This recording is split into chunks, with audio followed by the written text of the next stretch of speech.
السلام علیکم ورحمۃ اللہ وبرکاتہ۔ ساتھ استقبال ہے آپ کا ہمارے یوٹیوب چینل دلی مرکز لائیو بیان پر۔ یہ بیان چل رہا ہے عالم امیر حضرت جی مولانا سعد صاحب کا میوات اجتماع کا بیان ہے، سیکنڈ بیان۔ تو آئیے ساتھیوں اور آپ مل کر سنتے ہیں اس بیان کو، حضرت جی کیا فرماتے ہیں اپنے اس بیان۔ میرے انتہائی محترم بزرگ و دوست عزیزو، دنیا کا ایک اصول ہے کہ انسان جس لائن میں محنت کرتا ہے اسے اس لائن کی ہی خبر ہے۔ آپ سنان سے پوچھو زمیندارہ کیسے ہوتا ہے، کہتی مجھے کیا معلوم۔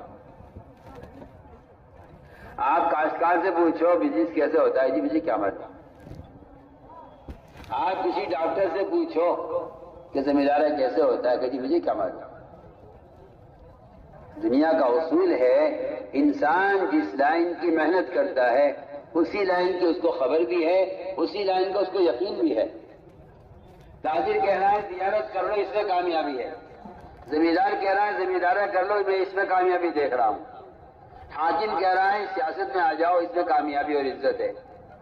ہر انسان اپنی لائن کی محنت کی وجہ سے وہ اپنی لائن میں کامیابی کو عزت کو یقین نہیں کر رہا ہے اور دوسروں کو اس کی دعوت بھی دے رہا ہے۔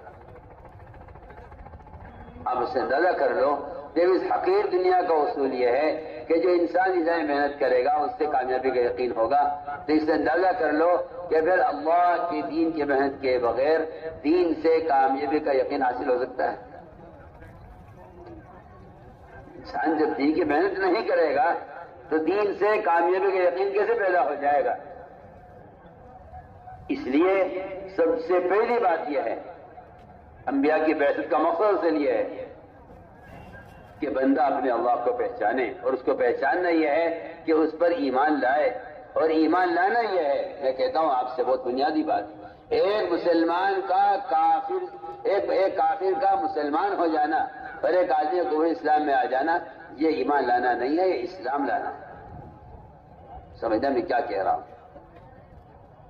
یہ اسلام لانا ہے کہ ایک غیر آدمی ایک غیر مسلم نے اسلام قبول کر لیا ہے، یہ اسلام لانا، ایمان لانا اس کو نہیں کہتے۔ ایمان لانا اسے کہتے ہیں کہ مومن روزانہ اپنا وقت فارغ کرے اللہ پر ایمان لانے کے لیے۔ کہ ایمان لانے کسے کہتے ہیں؟ ایمان لانے صرف اس کو نہیں کہتے کہ آپ نے کلمہ لا الہ الا اللہ پڑھ لیا، نہیں، ایمان لانے اسے کہتے ہیں کہ بندہ اللہ تعالیٰ کے احکام کو عملی طور پر پورا کرے۔ اللہ مجھ سے کیا چاہتے ہیں؟ اللہ کے فرائض کا ادا کرنا، اللہ کے حرام کی ہوئی چیز سے بچنا، اپنی ہر ضرورت کو سنت کے مطابق پورا کرنا، یہ سب ایمان کی علامتیں ہیں، اور یہی ایمان کیا اسی کو ایمان کہتے ہیں۔ میں کہتا ہوں اسی کو ایمان کہتے ہیں۔ مومن ہونا ایمان نہیں ہے، مطیع و فرما بردار ہونا ایمان ہے۔ حدیث میں فرمایا کہ مومن اللہ کی اطاعت میں نکیل پڑے ہوئے اونٹ کی طرح ہے۔ تو میرے دوستو عزیزو، جب ہر چیز کا حاصل کرنے کے لیے ایک عملی محنت ہے تو پھر سب سے بنیادی فریضہ ایمان، جس پر سارے فرائض کا مدار ہے، اس ایمان کا سیکھنا کتنا لازم اور ضروری ہوگا۔ سب سے بنیادی بات میں عرض کر رہا ہوں، اس کام کا بنیادی مقصد تھا اپنے ایمان میں کمال۔ ایمان کا کمال یہ ہے کہ بندہ اللہ تعالیٰ کے احکام کو پورا کرے۔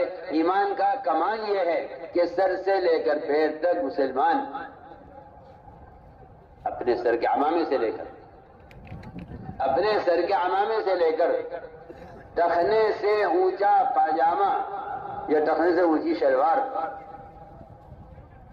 یہاں تک مسلمان اپنے آپ کو مسلمان ظاہر کرے تو کہا جائے گا کہ یہ مومن ہے، کہا جائے گا یہ مومن ہے۔ عبادت سے لے کر تجارت تک، معاملات، معاشرے میں، دین کے تمام احکام میں، ہر ضرورت میں سنتوں کی پابندی کرنے والے کو مومن کہا جائے گا۔ ایک حدیث میں صاف فرمایا کہ تم میں وہ آدمی مومن ہے ہی نہیں۔ صاف بات ہے، قرآن نے بھی کہہ دیا، حدیث نے بھی کہہ دیا صاف، تم میں وہ آدمی مومن ہے ہی نہیں جس کی دنیا میں کوئی ایک چاہت نبی کی چاہت کے خلاف وہ مومن نہیں ہے۔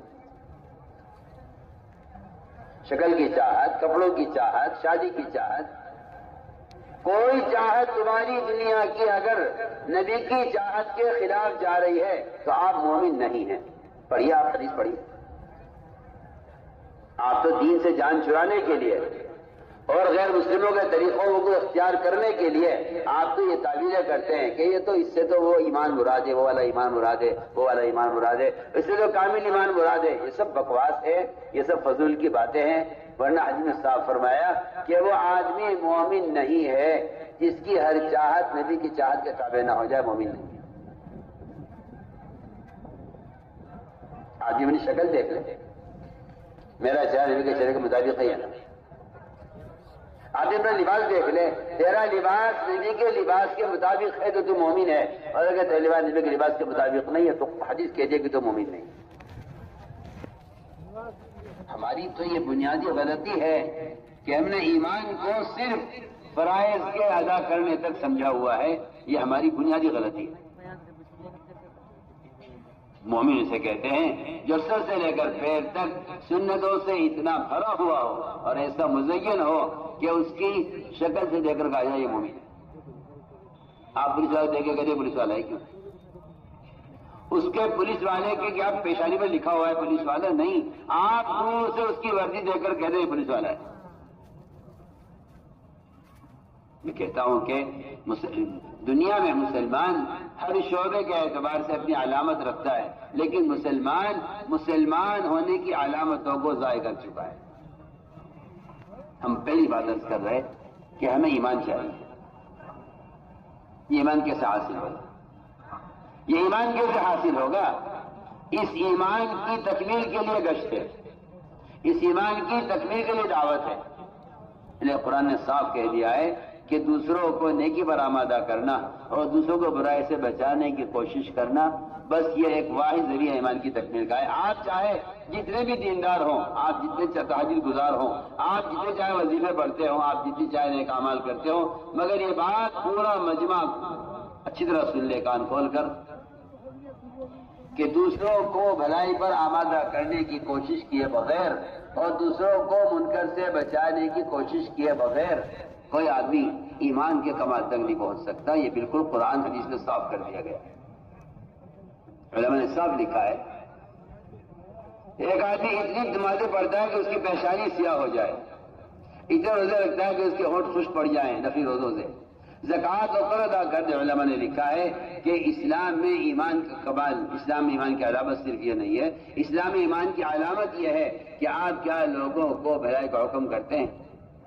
ہم تو آپ سے کھل کر کہتے ہیں سب سے، تبلیغ میں گشت کا موضوع اور تبلیغ میں یہ ملاقاتیں اور ایک کے پاس چل کر جانا اور اس کا ہاتھ پکڑ کر اس کو اس کے منکر کے ماحول سے نکال کر آپ شراب کے اڈے سے اٹھا کر مسجد میں لے آئیں. آپ کسی کو شراب کے اڈے سے اٹھا کر اسے مسجد میں لے آئیں، اس کو کہتے ہیں نئے منکر. کیا آپ نے اس کو منکر سے روکا ہے؟ آپ پمفلیٹ صاحب کی تقسیم کرا دو کہ شراب پینا حرام ہے، یہ کوئی دعوت نہیں، یہ کوئی دعوت نہیں ہے. آپ پمفلیٹ صاحب کے تقسیم کرا دو اور بازاروں میں جگہ جگہ دکانوں پہ چپکا دو کہ سود کھانا حرام ہے، تاکہ بازار والے سود سے بچ جائیں. میں آپ کو ایک اچھی مثال دیتا ہوں، میری بات ہو جی سننا بول، میں آپ کو اچھی مثال دیتا ہوں. ایک شخص ہے، بازار میں اس کی دکان ہے چینی کی، شکر کی. شکر میں چیٹے آتے ہیں، مکوڑے آتے ہیں، چونٹیاں آتی ہیں بہت. یہ پریشانی ہے کیسے ہٹاؤں؟ مجھے بتاؤ تو صحیح، اس بیوپاری نے، شکر کے بیوپاری نے اپنی شکر کی بوریوں پر اگر نمک لکھ دیا کہ تاکہ یہ چونٹے چھوڑ دیں کہ بھائی نمک ہے اس میں، ہو سکتا ہے؟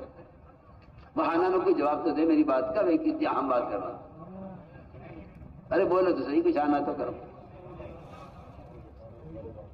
وہ لکھ دے، ہر بوری پر نمک لکھ دے، ہر بوری پر نمک لکھ دے. مجھے بتا دو تم، یہ چینٹے اس بوری کو چھوڑ دیں گے نمک لکھا ہوا دیکھ کر؟ میں آپ سے کہتا ہوں اللہ کی قسم، اس سے زیادہ مسلمان کے منہ کو سود لگا ہوا ہے. آپ سود کا اشتہار لگا دو کہ سود کھانا حرام ہے. آپ کہیں جی میری ذمہ داری پوری ہو گئی. میں کہتا ہوں تیرے پوسٹر کی حیثیت اس شگر کی بوری پر نمک لکھنے سے زیادہ نہیں ہے. اصل مسئلہ حرام حلال بتلانا امر معروف نہیں ہے. حرام کو حرام بتلانا نہی منکر نہیں ہے. ایک آدمی سے کوشش کر کے نماز پڑھوا لینا یہ کہا جائے گا کہ آپ نے امر معروف کیا ہے.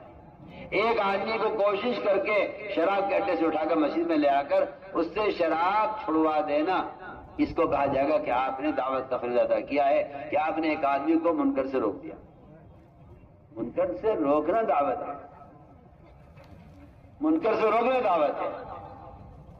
نماز ادا کرانے کی کوشش کرنا ایک مسلمان سے، اسے کہا جائے گا کہ آپ نے امر معروف کیا ہے. حدیث میں صاف ہے، میں تو حدیث سے کہہ رہا ہوں کہ سارے مسلمان ایک کشتی کے سوار ہیں. گناہ منکر کرنے والے کشتی میں سوراخ کرنے والے ہیں. اگر آپ نے ہاتھ پکڑ لیا اس کا سوراخ کرنے والے کا تو آپ بچ جائیں گے، اور اگر آپ نے اس کا ہاتھ نہ پکڑا تو آپ غرق ہو جائیں گے. حدیث ہے، میں تو حدیث سے کہہ رہا ہوں.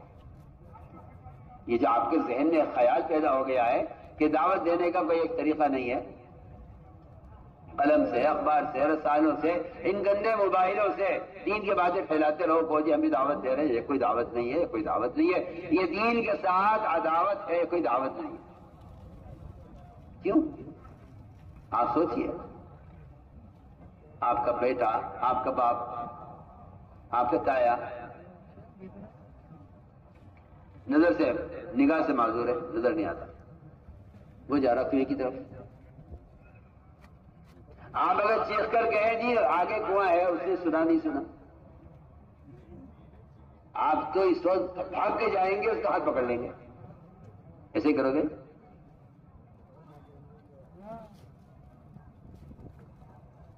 یا آپ کہہ دو گے کہ آگے کنویں کے منڈے پہ پاس بورڈ لگا ہوا ہے کہ آپ کنواں ہے، ادھر نہ ادھر بتاؤ. اس نے دیکھا ہی نہیں، یا یہ نابینا ہے، یا اتنے خیال نہیں کیا اس طرف. آپ دوڑ کر اس کا ہاتھ پکڑیں گے کہ کوئی میں نہ گر جائے. میں عرض کرنا چاہتا ہوں، تبلیغ میں گشت کا جو اصل مقصد تھا اور تبلیغ میں نکلنے کا جو اصل جس فریضے کو ادا کرنے کے لیے نکالا جا رہا تھا وہ تھا امر معروف نہی منکر کے فریضے کو ادا کرنا. یعنی ایک مسلمان سے کوشش کر کے آپ اس سے اس وقت کا فریضہ ادا کرتا. اگر آپ نے ایک مسلمان سے ایک وقت کی نماز ادا کروا لی، آپ نے اس کو 2,88,00,000 سال جہنم میں جلنے سے بچا لیا. مولانا صاحب فرماتے تھے اگر تم کسی کا ہاتھ پکڑ کے لے آؤ مسجد میں اور اس سے اس وقت کا فریضہ ادا کروا لو تو 2 رکعت شکرانے کی پڑی ہے، اللہ تو نے میرے ذریعے سے اس کو جہنم سے بچا لیا. سوچیے آپ، عزت تو نے میرے ذریعے اس کو جہنم سے بچا لیا. 2 رکعت شکرانے کی پڑھی ہو.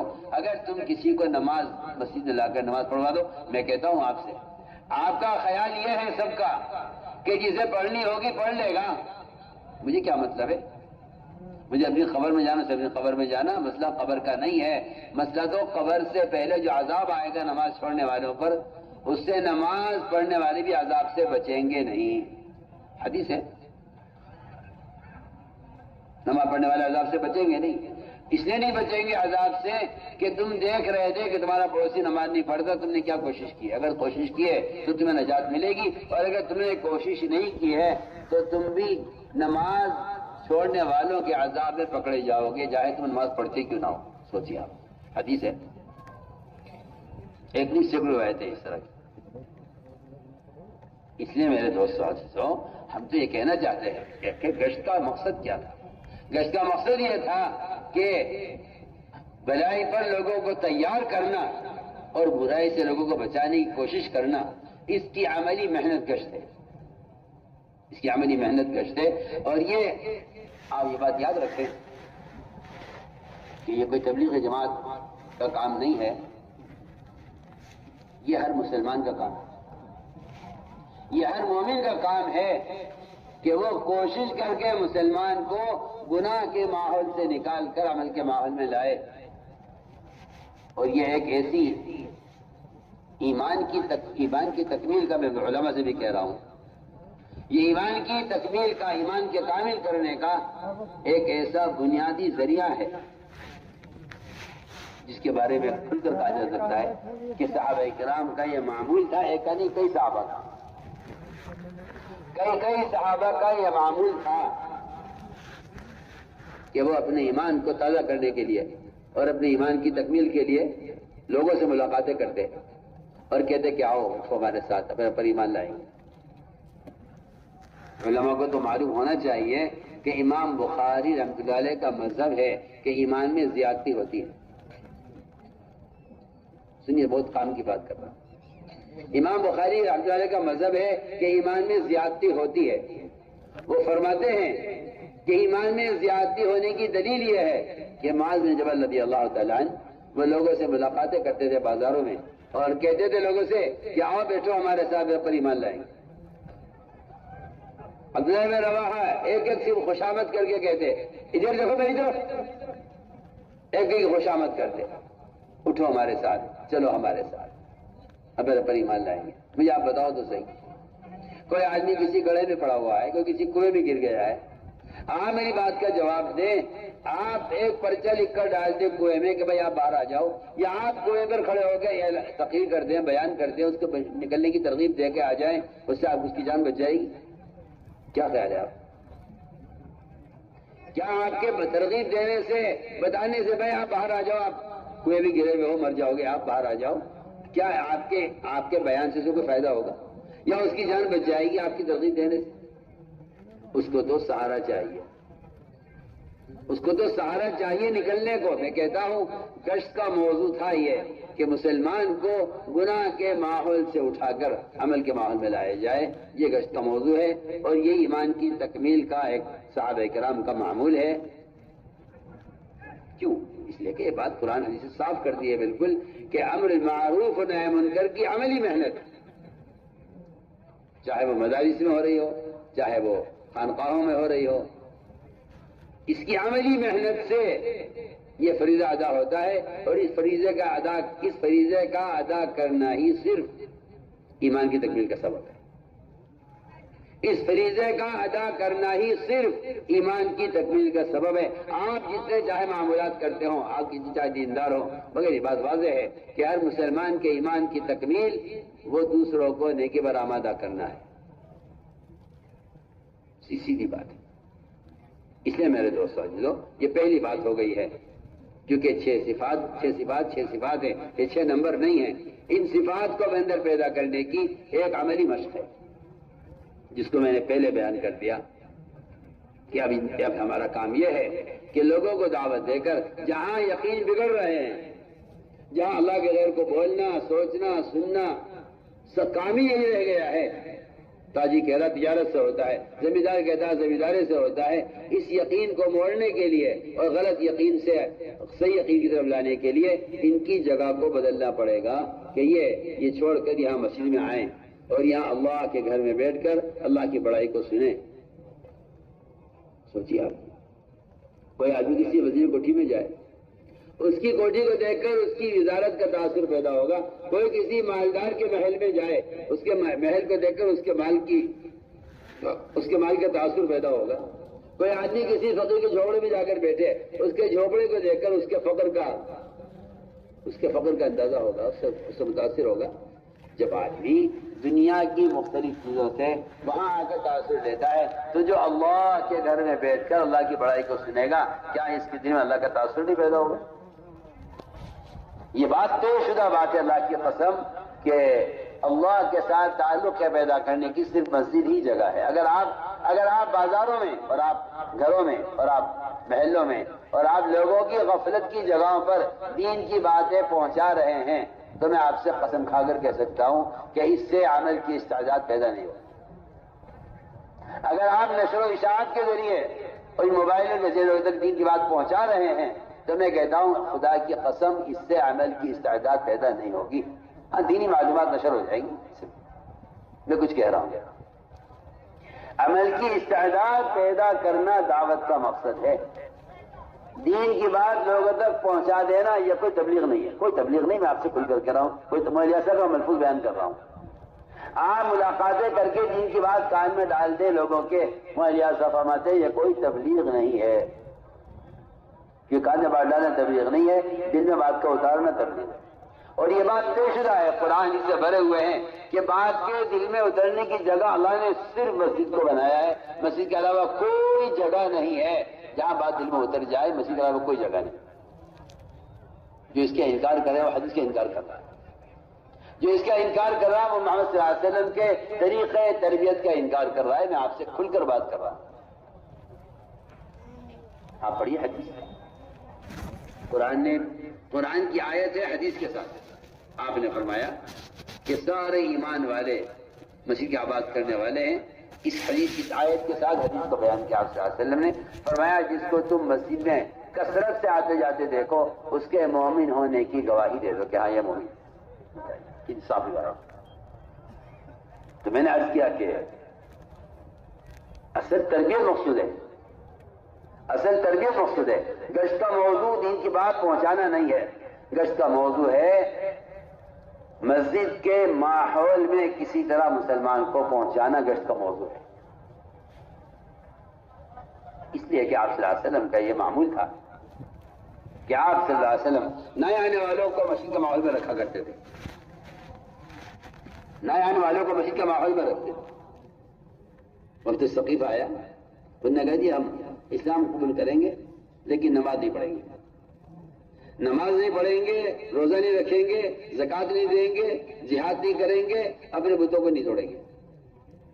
اسلام قبول. آج کل کے مسلمان کی طرح وہ بھی چاہتے تھے کہ ایسے ہو جائے کچھ کہ ہم مسلمان تو ہوں لیکن فرائض کا عمل نہ کریں. آپ نے فرمایا کہ انہیں مسجد میں رکھو، انہیں مسجد میں رکھو، ان کا خیمہ مسجد میں لگاؤ.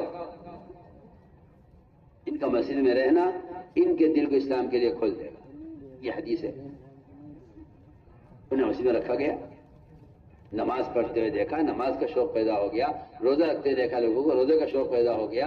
زکوٰۃ دیتے دیکھا لوگوں کو، زکوٰۃ دینے کا شوق پیدا ہو گیا. فرمایا سیتصدقون، ان قریب یہ زکوٰۃ دیں گے تم دیکھنا، اور یہ ان قریب اللہ کے راستے میں نکلیں گے، محنت کریں گے، تم دیکھنا. انہیں مسجد میں رکھو. آپ نے کیوں نہ کہا انہیں دین بتا کے چھوڑ دو تاکہ یہ بتا دو انہیں دین کیا ہے، پھر یہ عمل کرے نہ کریں، کریں گے، ان کی مرضی ہے نہ کریں، ان کی مرضی ہے. نہیں، ایسا نہیں ہے. آج بھی میں کہتا ہوں کہ امت کی تعلیم اور تربیت کا ایک واحد ذریعہ یہی ہے کہ مسلمان مسجد سے جڑے. آپ سوچئے نا، جو تاجر دکان سے نہیں جڑا ہے کیا وہ نفع حاصل کر سکتا ہے؟ جو ملازم دفتر میں نہیں جا رہا کیا وہ تنخواہ لے سکتا ہے؟ جو زمیندارہ ہی نہیں دیکھ رہا ہے کیا وہ غلہ حاصل کر سکتا ہے؟ تو جس آدمی کا مسجد تعلق نہیں کیا وہ ہدایت حاصل کر سکتا ہے؟ سوچیں. تو میری بات کی طرف توجہ دیں. ہمارے یہاں گشت کا اصل موضوع ہے کسی طرح دعوت دے کر مسجد کے ماحول میں لانا. یہ گشت کا موضوع ہے. کسی طرح دعوت دے کر مسجد کی حدیث میں آتا ہے جو آدمی مسجد کی طرف چل کر آتا ہے اللہ اس کی طرف دوڑ کر آتے ہیں. بتائیے تو صحیح، اللہ کو اس کے بندوں کی متوجہ کرنے کا اس سے بڑھ کر کوئی اور ذریعہ نہیں ہے کہ آپ اللہ کے بندوں کو اللہ کی طرف لے آئیں. جو گشت میں آپ کے ساتھ مسجد کی طرف چل کر آ رہا ہے اللہ کی قسم اللہ اس کی طرف دوڑ کر آ رہے ہیں. حدیث ہے من اتانی ماشین اتیتہ ہرولۃ. حدیث ہے. اس لیے یہ بات پورا مجمع طے کر لے اس کو. لیکن نماز پڑھنے والے کے ذمہ فرض ہے، نماز پڑھنے والے کے ذمہ فرض ہے کہ وہ اپنے پڑوسی بے نمازی کو اپنے ساتھ نماز کے لیے لے چلے. سن لیں کیا کہہ رہا ہوں؟ نماز پڑھنے والے کے ذمہ فرض ہے کہ وہ اپنے ساتھ اپنے پڑوسی دکاندار کو بھی لے چلے، وہ اپنے ساتھ اپنے پڑوسی اپنے مکان کے پڑوسی کو بھی لے چلے. کیونکہ علماء نے لکھا ہے ایک آدمی نماز پڑھتا تو ہے لیکن دوسروں کو نماز پر آمادہ نہیں کرتا، یہ نماز پڑھنے والا گناہگار ہے. سن رہے کیا کہہ رہا ہوں؟ نماز پڑھنے والا گناہگار ہے. کیوں؟ اس لیے کہ نماز پڑھتا تو ہے لیکن دوسروں کو نماز پر آمادہ نہیں کرتا. آپ نماز کی فرضیلت کتاب چھاپ دیں، آپ نے نماز کا علم پہنچایا ہے، نماز کی دعوت نہیں دی۔ آپ نے لوگوں کو نماز کی اہمیت کا علم دے دیا ہے، آپ نے نماز کے پڑھنے کا طریقہ آپ نے شائع کر دیا ہے، لیکن آپ نے دعوت نہیں دی ہے، کیونکہ دعوت دینا یہ ہے کہ آپ ایک بے نمازی کو نماز پر آمادہ کریں۔ تو میں نے ایک بات عرض کی ہے کہ ایمان کے بعد جو سب سے بڑا فریضہ ہے نماز، ہماری نماز کا کمال اس میں ہے کہ ہم دوسروں کو نماز پر آمادہ بھی کریں۔ اپنی ذات سے بھی نماز پر ہمیں 3 اعتبار سے محنت کرنی ہے، 3 طرح سے نماز پر محنت کرنی ہے۔ پہلی محنت، پہلا کام، نماز سے کامیابی کا یقین پیدا کرنا۔ اس یقین کا پیدا کرنا اس طرح کا آدمی بیٹھا دعا مانگتا رہے کہ اللہ مجھے نماز پر یقین دے دے، مجھے نماز پر یقین دے دے۔ میں کہتا ہوں کہ اس کی عملی مشق ہے، وہ یہ ہے کہ آپ نماز پر یقین لانے کے لیے اور نماز کو یقینی بنانے کے لیے آپ سب سے پہلا قدم یہ اٹھائیں کہ آپ کسی بھی بڑے سے بڑے کام میں مشغول ہوں، آپ اپنے یقین کو شکل سے عمل کی طرف، دکان سے نماز کی طرف اپنے یقین کو بدلنے کے لیے آپ اس کی مشق کریں کہ نماز کی اذان کی آواز سنتے سارے کام چھوڑ دیں۔ آپ ایسا کیوں کر رہے ہیں؟ کہ میں اس لیے کر رہا ہوں کہ میرا یقین اصل میں دکان پر ہے۔ نماز پر یقین لانے کے لیے مجھے اپنے دنیا کے کام کو ادھورا چھوڑنا پڑے گا، تب میرا یقین نماز پر باقی رہے گا۔ اگر میں نے دنیا کے کام کو آگے کر دیا، نماز کو پیچھے کر دیا، تو میرا یقین دنیا پر رہے گا، میرا یقین دکان پر رہے گا، نماز پر نہیں آئے گا۔ پہلی مشق یہ ہے کہ نماز سے کامیابی کا یقین پیدا ہو۔ حضور اکرم صلی اللہ علیہ وسلم نے اسی یقین پر اٹھایا تھا صحابہ کرام کو، بڑے سے بڑی بات پیش آ جائے وہ نماز نہیں چھوڑ سکتے تھے۔ ایک صحابی قید میں تھے، جیلر ان کو پانی دیا کرتا تھا پینے کے لیے، اور بہت تھوڑا سا پانی دیتا تھا، بہت تھوڑا پانی، وہ پانی پیا کرتے تھے، باقی کی ضرورت کے لیے پانی ملتا نہیں تھا۔ ان کو جیل میں غسل کی حاجت پیش آ گئی، وہ پریشان کہ یا اللہ مجھے غسل کرنا ہے اور مجھے نماز پڑھنی ہے۔ انہوں نے جیلر سے کہا مجھے پانی چاہیے۔ جیلر نے کہا کہ نہیں جی، پانی تو غسل کے نہیں ملے گا، پانی صرف پینے کے لیے ملے گا، غسل کے لیے پانی نہیں ملے گا۔ پینے کا پانی اتنا تھوڑا ہے کہ اس سے غسل ہوتا نہیں۔ ان صحابی نے طے کر لیا کہ میں 2 دن پیاسا رہوں گا، 2 دن پیاسا رہوں گا۔ میں نے طے کر لیا اپنے دل میں 2 دن پیاسا رہ لوں گا، مگر نماز نہیں چھوڑ سکتا۔ اس سے کہا جیلر سے اچھا تم آپ ایسا کرو، آج کا پانی کل کا پانی اکٹھا دے دو، ہم کل سے پانی نہیں مانگیں گے پینے کا۔ اور یہ فیصلہ کر لیا صاحب نے اپنے دل میں کہ میں 48 گھنٹے پیاسا رہ لوں گا۔ سنیے تو صحیح، کہاں پیاس کہاں نماز، ہم تو معمولی کام کی نماز چھوڑ دیں۔ ادھر اذان مغرب کی ہوئی، ادھر گاہک آ گیا۔ اللہ کیوں نہ آیا گاہک؟ تمہیں رزق دینے کے لیے؟ تم بے وقوف ہو، تمہیں کسی جاہل نے سکھلایا ہے کہ اللہ تمہیں رزق دینے کے لیے تمہارے پاس گاہک کو لاتے ہیں۔ اللہ گاہک رزق لینے کے لیے نہیں لاتے، اللہ گاہک کو رزق دینے کے لیے نہیں لاتے، اللہ گاہک کو اس لیے لاتے ہیں میں دیکھنا چاہتا ہوں میرے بندے کے یہاں اس وقت نماز مقدم ہے یا گاہک مقدم ہے۔ اگر یہ نماز کو چھوڑ کر گاہک میں لگ جائے تو اللہ تعالیٰ اسے اسلام سے محروم کر دیں گے، اور اس کے ساتھ اللہ کا کوئی وعدہ نہیں ہے۔ اور اگر یہ گاہک کو چھوڑ کر نماز کے لیے آ جائے تو اللہ فرماتے ہیں میں ایسی کا رزق دوں گا جہاں اس کا گمان بھی نہیں پہنچے گا۔ تو میں نے عرض کیا کہ ادھر نماز، ادھر دکان، ادھر گاہک آ گیا نماز کے وقت۔ آپ اس گاہک کو چھوڑ کر نماز کے لیے آ جائیں، یہ تو معمولی سی دکان کے لیے، معمولی کام کے لیے نماز چھوڑ دے گا۔ اور ایک اور مرض پیدا ہوا ہے مسلمانوں میں کہ بھائی جماعت سے نماز پڑھنا کوئی فرض تو ہے نہیں، پڑھنے کے بعد ابھی تو یہ کام ہو رہا ہے۔ نماز کے وقت گاہک آ گیا، مسجد میں اذان ہوئی، آپ مسجد کی طرف جانے کو تھے، اچانک گاہک آ گیا، آپ کی دکان پہ کسٹمر آ گیا، آپ نماز کے لیے جاتے جاتے رک گئے۔ اللہ مجھے معاف فرمائے، کوئی جاہل ہوگا جو آپ سے یہ کہے گا کہ بھائی دیکھو ایسا ہے کہ سود کا کام بہت ضروری ہے، اور رہا جماعت کی نماز، جماعت سے نماز پڑھنا کوئی تو فرض تو ہے نہیں، سنت ہے، اور اس وقت یہ تم کام کر لو، بعد میں نماز پڑھ لینا۔ سنیے آپ، مولانا یوسف صاحب جی بات فرماتے، مولانا صاحب فرماتے تھے کہ یہ اذان تمہیں نماز کا ٹائم بتانے کے لیے نہیں ہو رہی ہے، اذان نماز کا ٹائم بتانے کے لیے نہیں ہے، کیونکہ نماز کے ٹائم تو بہت پہلے بتا دیے گئے تھے، جب نماز دی گئی تھی ہجرت سے پہلے۔ اذان نماز کا ٹائم بتانے کے لیے نہیں ہے، اذان تو عدالت کا سمن ہے۔ اذان کیا ہے؟ بولو کیا سن رہے تم، کیا کہہ رہا؟ اذان کیا ہے؟ اذان عدالت کا سمن ہے، اگر تم سمن پر نہ آئے تو تمہیں ویسے گرفتار کر لیا جائے گا۔ اذان کوئی اعلان ہے نماز کا، اذان کوئی تمہیں ٹائم بتانے کے لیے ہو رہی ہے؟ اذان اللہ کی طرف سے پکار ہے، اللہ نے آپ کو اپنے گھر میں بلایا ہے، حی علی الصلاۃ حی علی الفلاح کا جو اعلان ہو رہا ہے وہ آپ کو مسجد میں آپ کو بلایا ہے۔ آپ اگر کسی عدالت کا سمن آ جائے، آپ کو بلایا جائے اور آپ وقت حاضر نہ ہو، بتائیے آپ کے خلاف وارنٹ کٹیں گے، آپ کو دکان سے گرفتار کر لیا جائے گا کہ آپ کو ہمیں بلایا تھا، آپ کیوں نہیں آئے؟ سوچیے آپ یہ کہہ رہے کہ تو اذان ہوئی ہے۔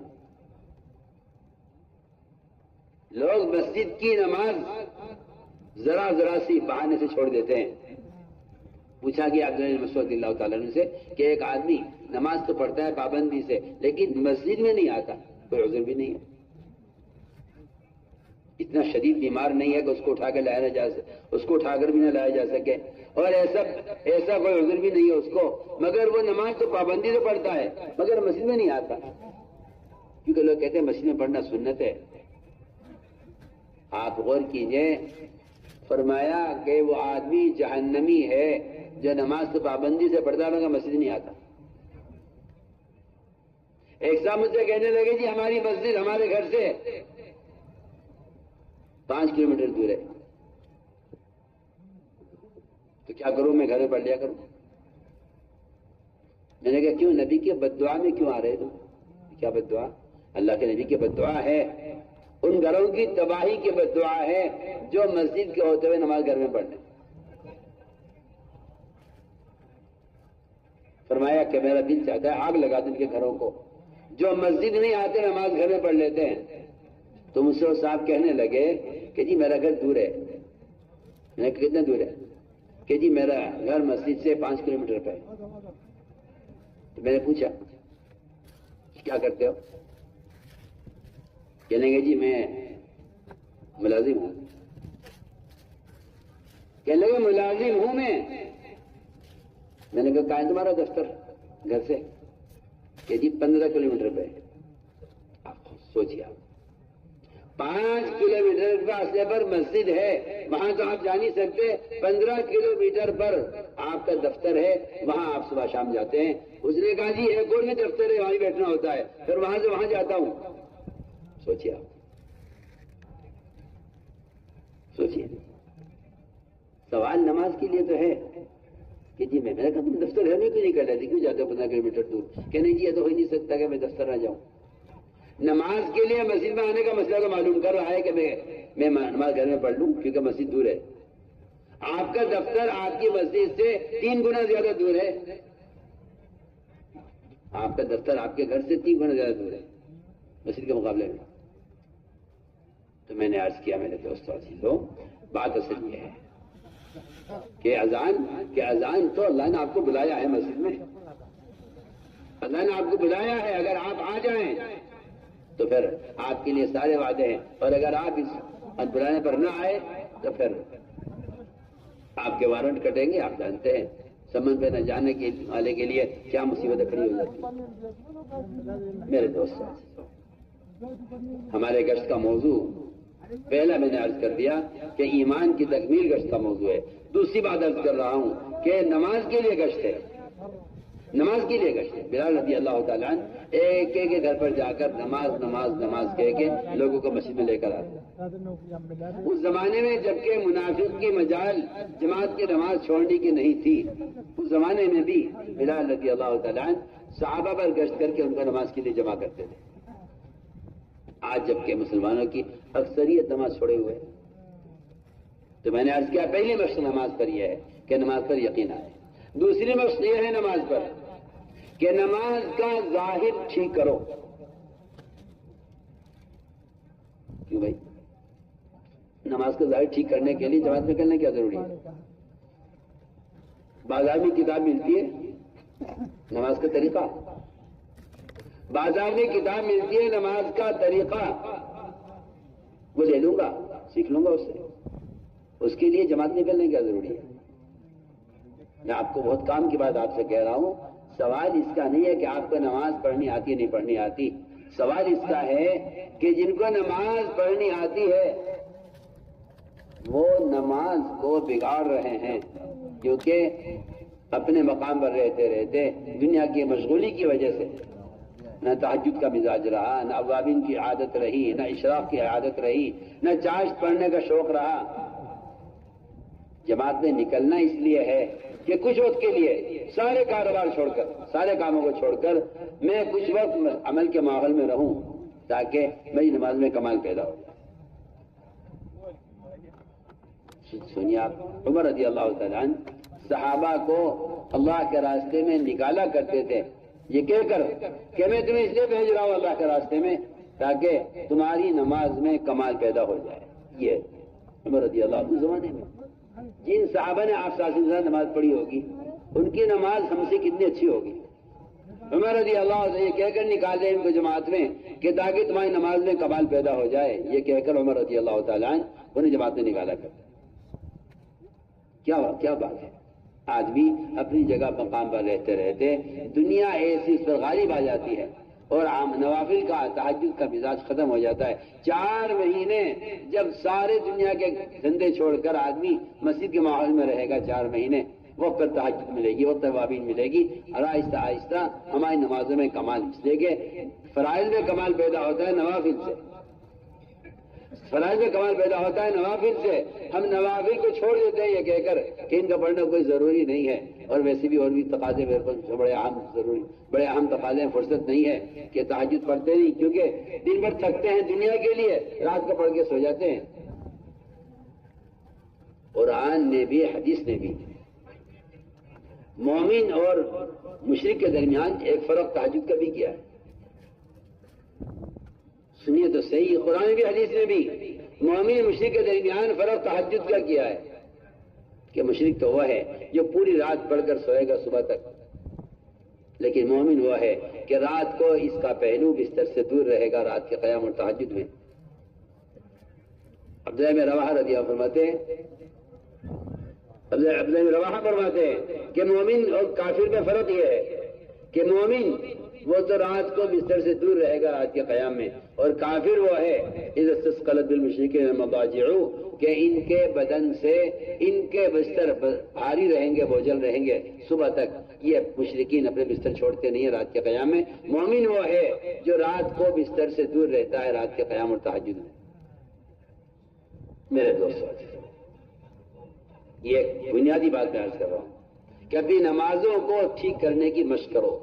رکو کیسے کروں، سجدہ کیسے کروں، امام صاحب مفتی صاحب آپ بتا دو میرا رکو درست ہو رہا ہے یا نہیں ہو رہا ہے، میں سجدہ ٹھیک کر رہا ہوں نہیں کر رہا ہوں، ہاتھ کہاں رہنی چاہیے، پیر کی انگلیاں کدھر رہنی چاہیے. سجدے میں پیر کی انگلیاں اگر قبلے کی طرف نہیں ہیں، سنو، سجدے میں اگر پیر کی انگلیاں قبلے کی طرف نہیں ہیں تو آپ کے پیر گناہوں کی طرف اٹھیں گے، کیونکہ آپ نے اپنے اعضاء کو نماز میں رخ پر رکھا نہیں ہے. جو نماز میں ادھر ادھر دیکھے گا وہ نماز کے بعد نامحرم کو بھی دیکھے گا، کیونکہ تو نے نماز میں اپنی نظر کی مشق نہیں کی ہے. تو نے کہا جائز ہے نماز میں ادھر ادھر دیکھ سکتے ہیں، مسئلہ جائز ناجائز کا ہمارے ہے ہی نہیں. جائز کوئی راستہ ہی نہیں ہے چلنے کا، جائز کوئی راستہ ہی نہیں ہے چلنے کا. اصل تو سنت ہے کہ سنت نماز کیا ہے. آپ سے نے نماز میں نگاہ کو کہاں رکھنے کا حکم دیا ہے؟ آپ اگر بیت اللہ کے سامنے کھڑے ہیں نماز پڑھ رہے ہیں تو آپ کو اجازت نہیں ہے کہ آپ نماز میں بیت اللہ کو دیکھیں،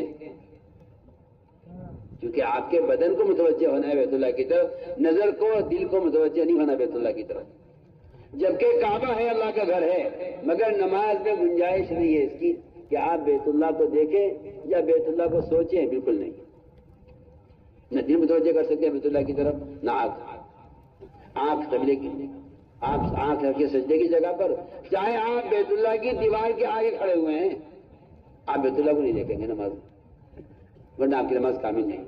سوچیے آپ میں کیا کہہ رہا ہوں۔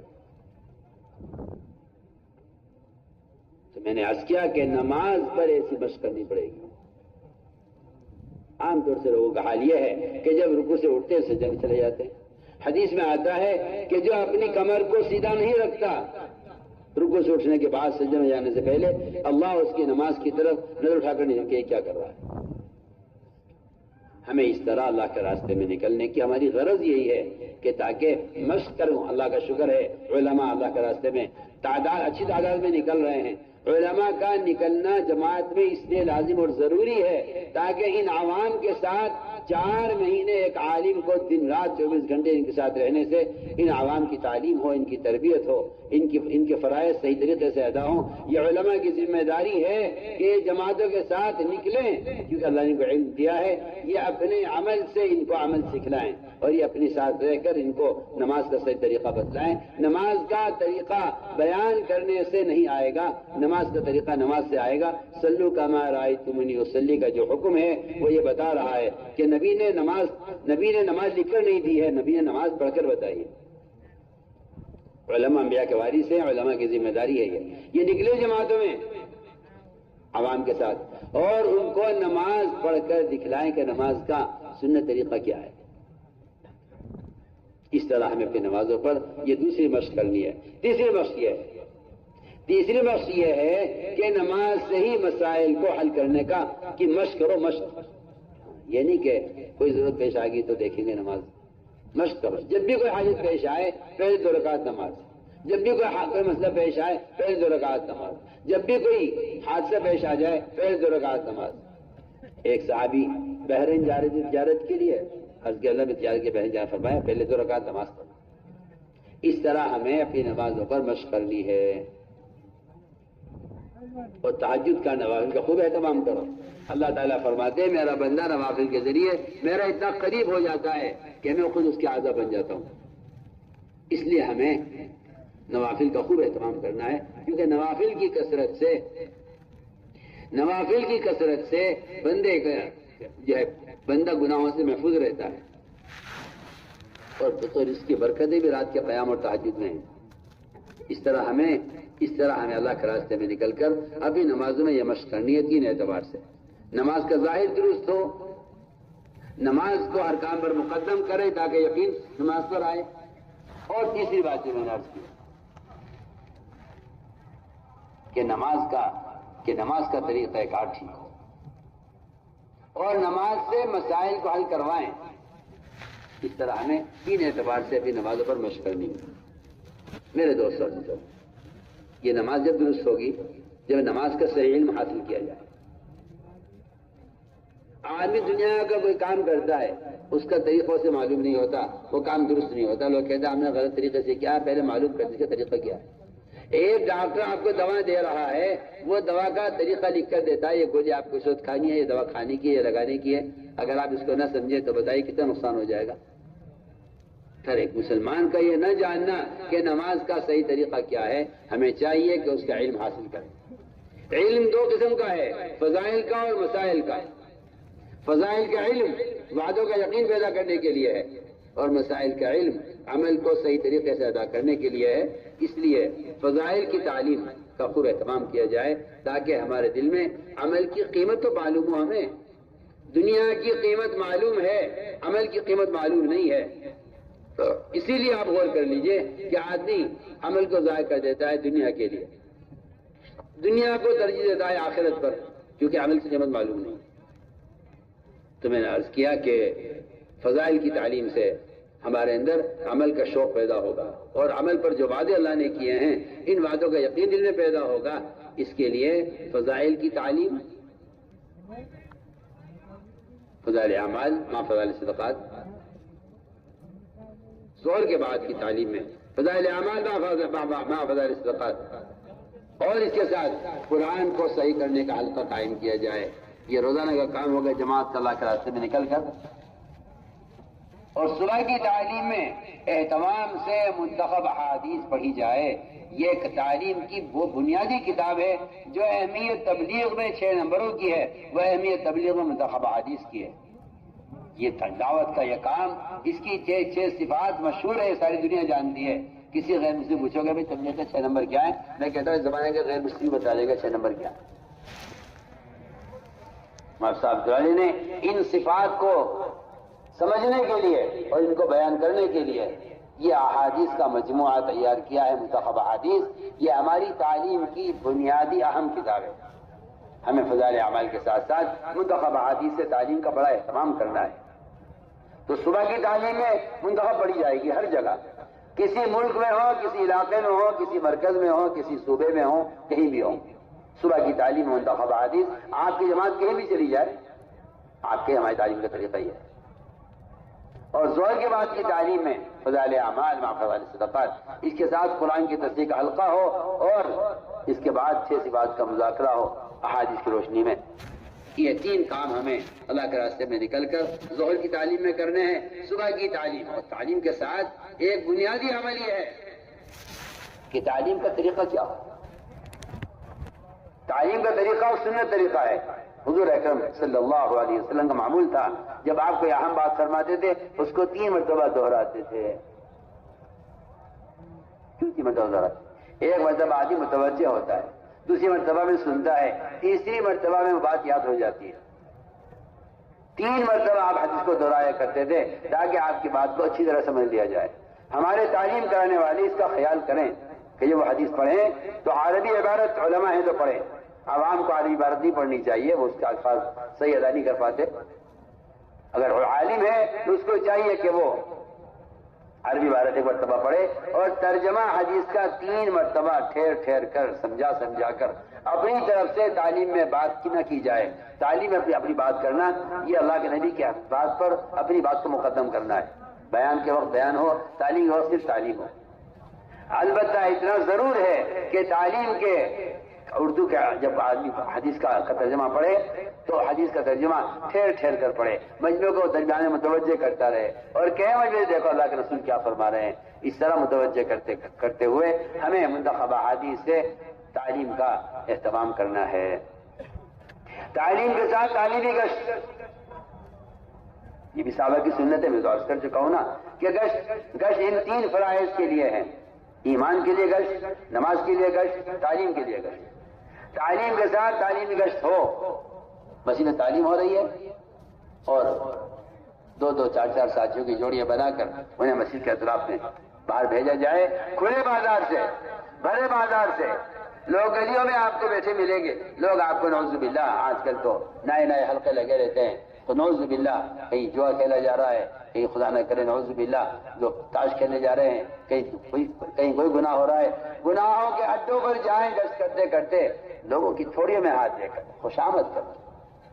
میں کہتا ہوں، پھر کہتا ہوں آپ سے، دین کی بات پہنچانا کوئی تبلیغ نہیں ہے، کوئی تبلیغ نہیں ہے، آپ اس کو بھول جائیے، کوئی تبلیغ نہیں ہے۔ امت تباہ ہو رہی ہے، مرتد ہو رہی ہے، آپ دین کی باتیں نشر کرنے کو سمجھتے ہیں کہ اس سے دین پھیل جائے گا، آپ کا خیال غلط خیال ہے۔ یہ کوئی دعوت و تبلیغ نہیں ہے کہ آپ دین کی باتیں بیٹھے بیٹھے موبائلوں سے نشر کرتے رہیں، کوئی دعوت تبلیغ نہیں ہے۔ اللہ کی قسم، اسی نے امت کو برباد کیا ہے، اسی نے امت کو برباد کیا ہے۔ امت کی بے دینی اور جہالت کا سبب ہی یہی ہے کہ آپ نے امت کی تعلیم کے نظام کو اٹھا کے بدل دیا، اور آپ نے کہا کوئی ضرورت نہیں آپ کو آنے کی، علم آپ کے پاس پہنچ جائے گا۔ میں کہتا ہوں امت کو گمراہ کرنے کا سبب یہی بنا ہے، ورنہ تعلیم کا نظام ایک نظام تھا تعلیم کا کہ جاہل کو دعوت دے کر مسجد میں لاؤ، علماء کے حلقے میں، علماء کی صحبت اور مجلس میں لوگوں کو ترغیب دے کر دینی مدارس میں داخل کرو۔ اس کے علاوہ تعلیم کا کوئی طریقہ نہیں ہے، سب یہ آپ کے رواجی شیطانی طریقے ہیں جنہیں آپ چلانے کی کوشش کر رہے ہیں اور سمجھتے ہیں یہ بھی ایک طریقہ ہے، کوئی طریقہ نہیں۔ امت غفلت میں تھی، آپ نے مجھے غفلت میں ڈال دیا. امت گناہوں میں پہلے پڑی ہوئی تھی، آپ نے اس علم کو گناہوں سے جوڑ دیا. میں تو آپ سے کھل کر کہتا ہوں، مجھے اس میں کوئی حجاب نہیں ہے، مجھے آپ کی رائے سے کوئی اتفاق بھی نہیں ہے. یہ حماقت ہے، جہالت ہے، بیوقوفی ہے، کچھ نہیں ہے. محمد صلی اللہ علیہ وسلم تعلیم دے رہے ہیں، صحابی کا مونڈا پکڑ کر ہلا کر اپنی طرف متوجہ کر کے حدیث سنا رہے. ایک صحابی کا ہاتھ پکڑ کر بات کر رہے، ایک صحابی کا ہاتھ پکڑ کر تحیات سکھلا رہے. معاذ الجبل سے 3 مرتبہ مجھے تم سے محبت ہے، تم سے محبت ہے، مجھے تم سے محبت ہے، بار بار کہہ کر پھر بتا رہے کہ نماز کے بعد یہ دعا پڑھ لیا کرو. آپ سوچیے، آپ وہ صحابہ جو آپ کی بات کو سنتے کے درمیان رویا کرتے تھے، ان کو پکڑ کر آپ بات کر رہے. اور یہ غفلت کا زمانہ، 15 سال کے بعد آپ ان گندے موبائلوں سے دین کی باتیں نشر کر کے سمجھ رہے کہ لوگوں تک دین کی بات پہنچ رہی ہے. میں تو آپ کی اس رائے سے حیران پریشان ہوں کہ آپ نے کیا سوچا ہے، کیا نظام بنایا ہے. سوچیے آپ. اور آپ مصر ہیں اس پر کہ جی کوئی حرج نہیں ہے، کوئی حرج نہیں ہے. حرج تو جب ہوتا ہے جب آپ کو سنت کے تربیت کے مصنون طریقے آپ کو معلوم ہوتے، تب آپ کو حرج معلوم ہوتا. آپ کو تو یہ شیطانی ایک آلہ مل گیا ہے دین کو پھیلانے کے لیے. میں کہتا ہوں جتنی سہولت ہے آج اتنی زیادہ جہالت ہے، جتنی سہولتیں اتنا زیادہ ارتداد امت میں ہے. کیونکہ نہ علماء کی صحبت ہے، نہ فرشتوں کے فروغ کی تاثیر ہے، نہ مسجد کا ماحول ہے، نہ اللہ تعالیٰ کی طرف سے سکینہ نازل ہونے کا کوئی ماحول ہے، کچھ بھی نہیں. ایک شیطانی راستہ چل گیا ہے دین کی باتوں کو نشر کرنے کا، اس میں لگے ہوئے ہیں. ہم اس لحاظ کریں کہ تعلیم کا مقصد تھا لوگوں کو دعوت دے کر تعلیم حلقے میں جوڑنا. تعلیمی گشت امام المحدثین کی سنت ہے. ابو ہریرہ رضی اللہ تعالیٰ عنہ مسجد میں تعلیم ہو رہی ہے، ابو ہریرہ بازار میں لوگوں کو اٹھا کر مسجد میں بھیج رہے. چلو تعلیم ہو رہی ہے مسجد میں، یہاں کیا کر رہے ہیں؟ دیکھیے آپ پڑھی. یہ تھوڑی کہہ دیا کہ بھائی بتا دیں تعلیم فلاں وقت ہوتی ہے، آنا، ہاں جی آئیں گے، بس ہو گئی ہماری ذمہ داری پوری کہ وہ آئی آنا ہے. تعلیم میں اٹھا کر لانا لوگوں کو، جو دیکھ کر واپس دوبارہ بھیجنا. پڑھیے نا حدیث ابو ہریرہ کا واقعہ پڑھیے آپ. وہ بازار سے لوگوں کو مسجد میں بھیج کر انتظار کیا انہوں نے، لوگ واپس چلے گئے مسجد میں جھانک کر کہ یہاں تو میراث تقسیم نہیں ہو رہی ہے. انہوں نے دوبارہ بھیجا کہ جاؤ مسجد میں تعلیم ہو رہی ہے، وہ اللہ کے نبی کی میراث ہے. پورا واقعہ ہے. تو میں نے عرض کیا کہ اس طرح فضائل کی تعلیم، دوسری مسائل کی تعلیم. تبلیغ میں ایک بات یہ چل پڑی، سننا میں کچھ کہہ رہا ہوں، علماء سے بھی کہہ رہا ہوں، عوام سے بھی کہہ رہا ہوں. تبلیغ میں بات یہ چل پڑی کہ بھائی تبلیغ میں مسائل کا کوئی ذکر نہیں ہے، یہاں تو صرف فضائل ہے. میں کہتا ہوں بالکل غلط سوچ. آپ صرف فضائل کی تعلیم کر لیں، آپ مسائل کی طرف متوجہ نہ ہوں، تو میں سمجھتا ہوں کہ لوگ شوق سے عمل کریں گے مگر عمل برباد ہوگا، ضائع ہوگا، کیونکہ انہوں نے عمل جہالت کے ساتھ کیا ہے. ہمارے یہاں جو اہمیت فضائل کی وہ اہمیت مسائل کی ہے. تبلیغ میں مسائل کی تعلیم کا وہ درجہ ہے جو نماز کا درجہ ہے، جو نماز کا درجہ ہے مسائل کا درجہ ہے. اس لیے علماء سے بڑی تاکید کے ساتھ یہ درخواست ہے کہ علماء مسجدوں کو وقت دیں. مدرسوں کو دیتے ہیں وہ دیتے ہیں، ٹھیک ہے، ہم اس سے انکار نہیں. مدرسے کو علماء وقت دیتے ہیں، اس سے مدرسے کے طلبہ تک علم پہنچے گا. حالانکہ علماء کے علم میں ساری امت کا حصہ ہے. اگر علماء مسجد کو وقت نہیں دیں گے تو یہ جو عوام لا تعداد سیلاب بہ رہا ہے ایک جہنم کی طرف، جس کو کوئی پرسان حال نہیں ہے. اللہ فضل کے رحمت کرے مولانا ابرالحق صاحب ہردوئی رحمۃ اللہ علیہ کو وہ 1 منٹ کا مدرسہ جو چاہتے تھے مسجد میں، ان کی چاہت یہ تھی کہ مسائل عوام کو مسجد سے سکھلائے جائے. مدارس علماء کے بننے کی جگہ ہے، مساجد علماء کے عوام کو کی تعلیم کی جگہ، ان کی تربیت کرنے کی جگہ ہے. یہ ڈاکٹر بنتے ہیں بڑے بڑے جو ہے کالجوں میں اور یونیورسٹیوں میں، اور وہاں سے فارغ ہو کر پھر یہ محلوں میں کلینک کھولتے ہیں، وہاں مریضوں کو دیکھتے ہیں. میں ایک بہت اچھی مثال آپ کو دے رہا ہوں. یہ علماء ان کے لیے مساجد کلینک کی طرح ہیں، ان کے لیے مساجد عوام کی علاج اور عوام کی تربیت اور تعلیم کے لیے ہیں. اس علی کا قول ہے، فرمایا رضی اللہ تعالیٰ عنہ، حضرت علی فرماتے تھے تم میں اگر شرافت انسانیت ہے تو اس شرافت انسانیت کا تقاضا یہ ہے کہ ہر مسجد میں علماء کی ایک جماعت تیار کی جائے. جو وہاں کے عوام کو خود دین سکھلائے. یہ طریقہ قول میں عرض کر رہا ہوں. اس لیے علماء کو چاہیے مسجد کو وقت دیں. عوام کو ہم گشت کر کے مسجد میں لائیں گے اس لیے تاکہ ان کو علماء سے جوڑیں. اور علماء ان کی حافظ صلی اللہ علیہ وسلم بیٹھے ہوئے تھے مسجد میں. ایک صاحب کو زنا کا تقاضا پیدا ہوا, وہ آئے, آ کر کہا اللہ مجھے زنا کرنے کی اجازت دی. آپ کیا فرماتے ہیں زنا کے بارے میں؟ میرا دل چاہتا ہے زنا کرنے کو میں اجازت دینے آیا ہوں. آپ نے فرمایا, مسجد میں بٹھا کر سمجھایا. وہ کہتے ہیں آپ نے مجھے اس طرح سمجھایا مسجد میں, میرے دل میں زنا کی نفرت پیدا ہو گئی. میں کہ میں زنا کبھی نہیں کروں. سوال حرام حلال بتلانا نہیں ہے, سوال اس کا ہے کہ آپ کے دل میں حرام کی نفرت پیدا کیسے ہوگی؟ معلومات سے نہیں ہوگی. کتنے نعوذ باللہ صبح نعوذ باللہ گناہ کرنے والے, کبائر کرنے والے وہ ہیں جو جانتے ہیں یہ گناہ ہے. گناہ سے بچنے کی استعداد علم سے پیدا نہیں ہوتی. گناہ سے بچنے کی استعداد علم سے پیدا نہیں ہوتی. نماز کی ادا کرنے کی استعداد علم سے پیدا نہیں ہوتی. علم تو طریقہ بتائے گا, عمل کی استعداد پیدا ہوتی ہے عمل کے ماحول میں رہنے سے, فرشتوں کے پروں میں رہنے سے. میں تو عرض کر چکا ہوں کہ آپ صلی اللہ علیہ وسلم نے وفد ثقیف کو مسجد میں رکھا تھا تاکہ عمل کی استعداد پیدا ہو جائے. اس طرح ہم وہ تاکید سے عرض کر رہے ہیں کہ عوام کو چاہیے کہ وہ علماء سے مسائل معلوم کریں. تبلیغ میں جو اہمیت فضائل کی ہے وہ اہمیت مسائل کی ہے. میں نزدیک کام ناقص ہے کہ بس فضائل کی تعلیم ہو, صرف نہیں, بالکل نہیں. کسی عمل کا اعتبار نہیں ہے جب تک وہ عمل علم کے مطابق نہ ہو. اس لیے ہمیں چاہیے کہ ہم علماء کے ساتھ اپنا تعلق قائم کریں. اور خروج میں خاص طور پر کہہ رہا ہوں کہ 4 مہینے کی جماعت علماء لے کر پھریں. اس لیے کہ علماء کی یہ نقل و حرکت یہ امت کے جہل کا مشاہدہ کرنے اور امت کی جہالت کو اور امت کی بیماریوں کو دیکھنے کا یہ بہترین جو ہے. میں کہتا ہوں کہ یہ بہترین موقع ہے, اور اس سے زیادہ بہتر اور کوئی شکل مجھے اس سے بہتر کوئی شکل مجھے نہیں آتی جس میں زیادہ سے زیادہ عوام کا علماء کے ساتھ اختلاط کا موقع مل جائے. مدارس اپنی جگہ ہیں, سر آنکھوں پر ان کی ضرورت ہے, وہ ایک بنیادی فریضہ ہے. اور یہ بات اب یاد رکھیں, کسی ملک یا کسی ضلع میں یا کسی صوبے میں اسلام کا اگر بقا ہے تو وہ دینی مدارس سے ہے. اس کے قیام کے لیے اپنی جان, مال, وقت, زمین, جائیداد جو کچھ آپ پیش کر سکتے ہیں. میں کہتا ہوں کہ مسلمان کے مال کا سب سے پہلا مصرف اور مسلمان کے مال کا سب سے پہلا تقاضا ان کی شادیاں, ان کے مکانات, ان کی سواریاں, ان کی ضروریات, ان کی خواہشات سے بڑھ کر سب سے پہلے مسلمان کے مال کا جو مصرف ہے وہ دینی مدارس کا قائم کرنا ہے. اسکول خوب بنا لیے, کالج خوب بنا لیے, جہل خوب پڑھا جا رہا ہے, جہالت خوب پڑھائی جا رہی ہے جس کا آخرت سے کوئی تعلق نہیں ہے.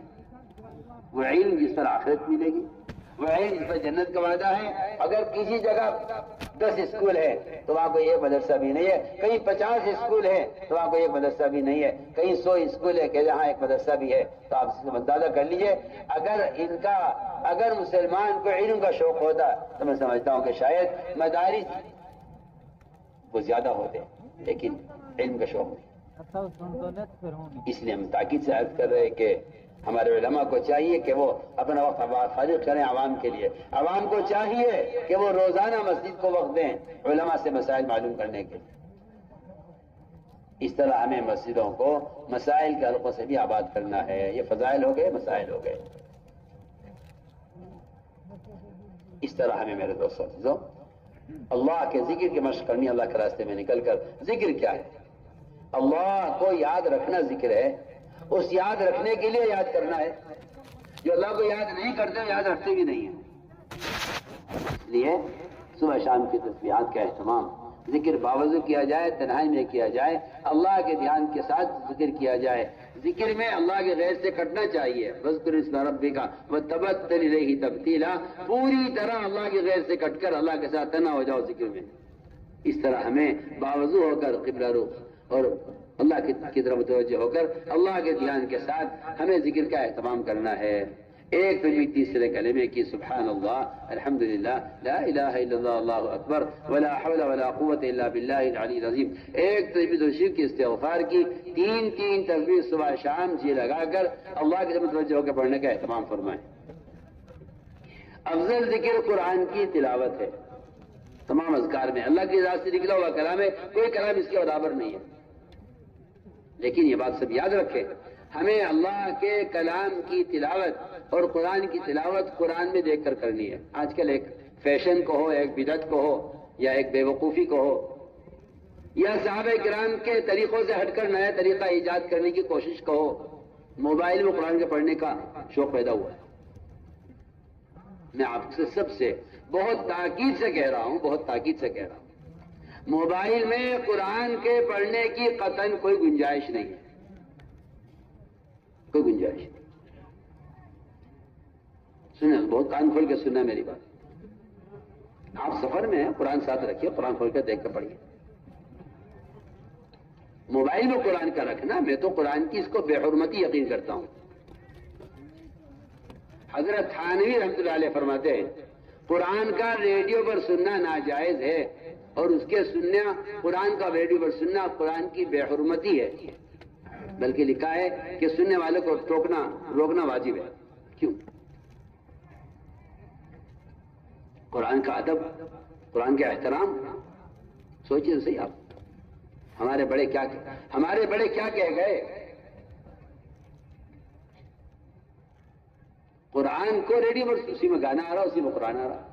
ادھر کو گھما دو سوئی، گانا چلنے لگے، قرآن ادھر کو گھما دو. وہ تو مشین ہے. قرآن سن رہے ہوں گے آپ، قرآن کے بیچ میں گانا شروع ہو جائے گا. اچھی الٹی کھوپڑی کے لوگ ہیں. جھوٹی تعویلیں کرنا، باتیں بنانا، بجائے اس کے کہ آپ صحابہ کو تھامیں، صحابہ کے طریقے کو پکڑیں اور امت کو صحابہ کے طریقے پر لانے پر کوشش کریں. آپ نئے نئے شوشے چھوڑ کر اور نئے نئے طریقے ایجاد کر کے صحابہ کے طریقوں کو ملیا میٹ کریں اور نئے طریقے ایجاد کریں. اس کی کیا ضرورت ہے؟ کیوں؟ سنیے، میں کچھ کہہ رہا ہوں. دیکھ لیجیے، آپ ریڈیو دیکھ لیجیے، آپ موبائل دیکھ لیجیے.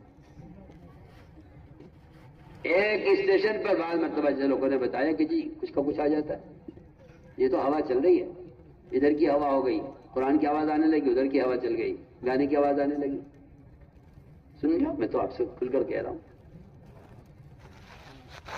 ایسا معلوم ہوتا ہے کہ مسلمان جتنا وقت آگے بڑھ رہا ہے محمد صلی اللہ علیہ وسلم سے اور صحابہ سے، ان کے طریقوں سے نفرتیں اور نئے طریقوں سے محبتیں پیدا ہو رہی ہیں. ایسا مجھے معلوم ہوا. سنیے، آپ موبائل میں قرآن پڑھ رہے ہیں، سوچیے، آپ غور کریں. میں کچھ کہنا چاہتا ہوں. اپنے ماں باپ کی تصویر آپ قرآن میں نہیں رکھ سکتے، آپ کہتے ہیں ادب کے خلاف. اور آپ سینکڑوں ننگی تصویروں میں، سینکڑوں ننگی فلموں میں آپ اس قرآن کو رکھ کے خوش ہو رہے ہیں کہ اس میں کیا آ رہا ہے. سوچیے، سوچیے، اس کی ضرورت کیا پیش ہے؟ آپ کے ہاتھ میں قرآن ہوتا، ہر دیکھنے والے کے لیے آپ کی قرآن، ہاتھ میں قرآن ہونا ہر دیکھنے والے کے لیے تلاوت کی عملی دعوت بنتا. آدمی ذرا سا تھوڑا سا عقل سے سوچے، عقل سے سوچے. اس قرآن کو محمد صلی اللہ علیہ وسلم کے قلب پر اتارنے کے لیے، جبکہ آپ صلی اللہ علیہ وسلم اتنے پاک ہیں، آپ اتنے پاک ہیں کہ آدم علیہ السلام سے لے کر آپ کے والد تک درمیان میں آپ کے نسب میں کہیں شرک نہیں ہے. سنو، میں کچھ کہنا چاہتا ہوں، توجہ سننا بات میری. درمیان میں کہیں شرک نہیں. آپ اتنے پاک ہیں، اتنے پاک ہیں آپ صلی اللہ علیہ وسلم، آپ اتنے پاک ہیں کہ آپ کے آدم علیہ السلام سے لے کر آپ کے والد تک کہیں درمیان میں شرک نہیں ہے. وَيَنْقُلَ أَحَدٌ نُورًا عَظِيمًا تَلَأْلَأَ فِي وُجُوهِ السَّاجِدِينَ تَقَلَّبَ فِيهِمْ قَرْنًا فَقَرْنًا إِلَىٰ أَنْ جَاءَ خَيْرُ الْمُرْسَلِينَ. شاعر کہتا ہے کہ آپ صلی اللہ علیہ وسلم کا نور انبیاء کی پیشانیوں میں چمکتا رہا اور سجدے کرنے والوں کی پیشانیوں میں چمکتا رہا ہر زمانے میں، اور وہ نبیوں سے نبیوں میں منتقل ہوتا رہا یہاں تک آپ تشریف لے آئے. یہ شعر کا خلاصہ ہے جو میں نے پڑھا ہے. وَيَنْقُلَ أَحَدٌ نُورًا عَظِيمًا تَلَأْلَأَ فِي وُجُوهِ السَّاجِدِينَ تَقَلَّبَ فِيهِمْ قَرْنًا فَقَرْنًا إِلَىٰ أَنْ جَاءَ خَيْرُ الْمُرْسَلِينَ. اس شعر کا خلاصہ یہ تھا کہ آپ تو نور ہیں، آپ کا یہ نور، اللہ اکبر، اتنے پاکیزہ ہیں آپ صلی اللہ علیہ وسلم کے پسینے کو،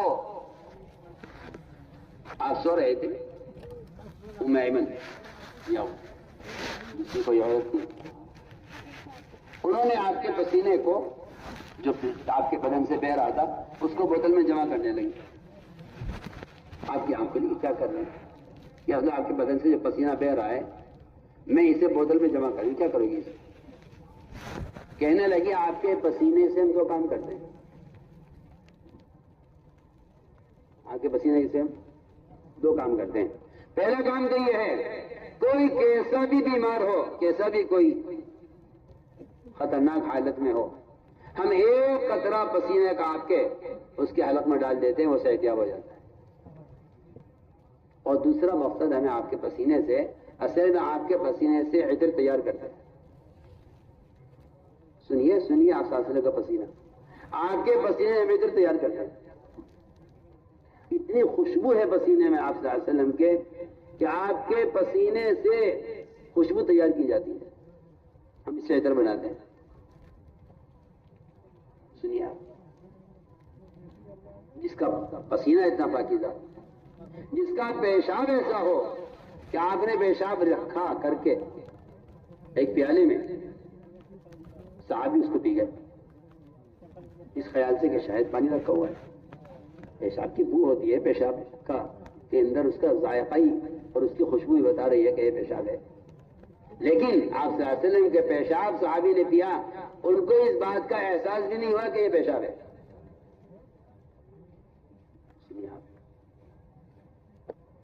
جو ذات اتنی پاکیزہ ہے، میں کچھ کہنا چاہتا ہوں اس سارے واقعے سے، جو ذات اتنی پاکیزہ ہے، آپ کے قلب پر قرآن کو اتارنے کے لیے 4 مرتبہ آپ کے دل کو چیر کر دھویا گیا ہے. زمزم سے دھویا گیا. زمزم کی وجہ یہ بھی ہے کہ حوض کوثر کا پانی بے شک بہت افضل ہے، لیکن جبرائیل حوض کوثر کا پانی نہیں لائے آپ کے دل کو دھونے کے لیے، جبرائیل زمزم لے کر آیا آپ کے قلب کو دھونے کے لیے. کیونکہ حوض کوثر کا جو پانی ہے وہ کسی مجاہدے سے نہیں نکلا ہے، زمزم کا جو پانی ہے وہ ابراہیم علیہ السلام کی قربانی، اسماعیل کی قربانی سے نکلا ہے. یہ آپ کی جد امجد کی قربانی ہے، جو پانی اس قربانی سے نکلا ہے اس پانی سے آپ کا دل دھویا گیا ہے. دیکھو میں کچھ کہہ رہا ہوں، 4 مرتبہ ثابت ہے، 4 مرتبہ آپ کے دل کو چاک کر کے، سینہ چاک کر کے دھویا گیا ہے. کیوں؟ اس میں قرآن اتارنا ہے.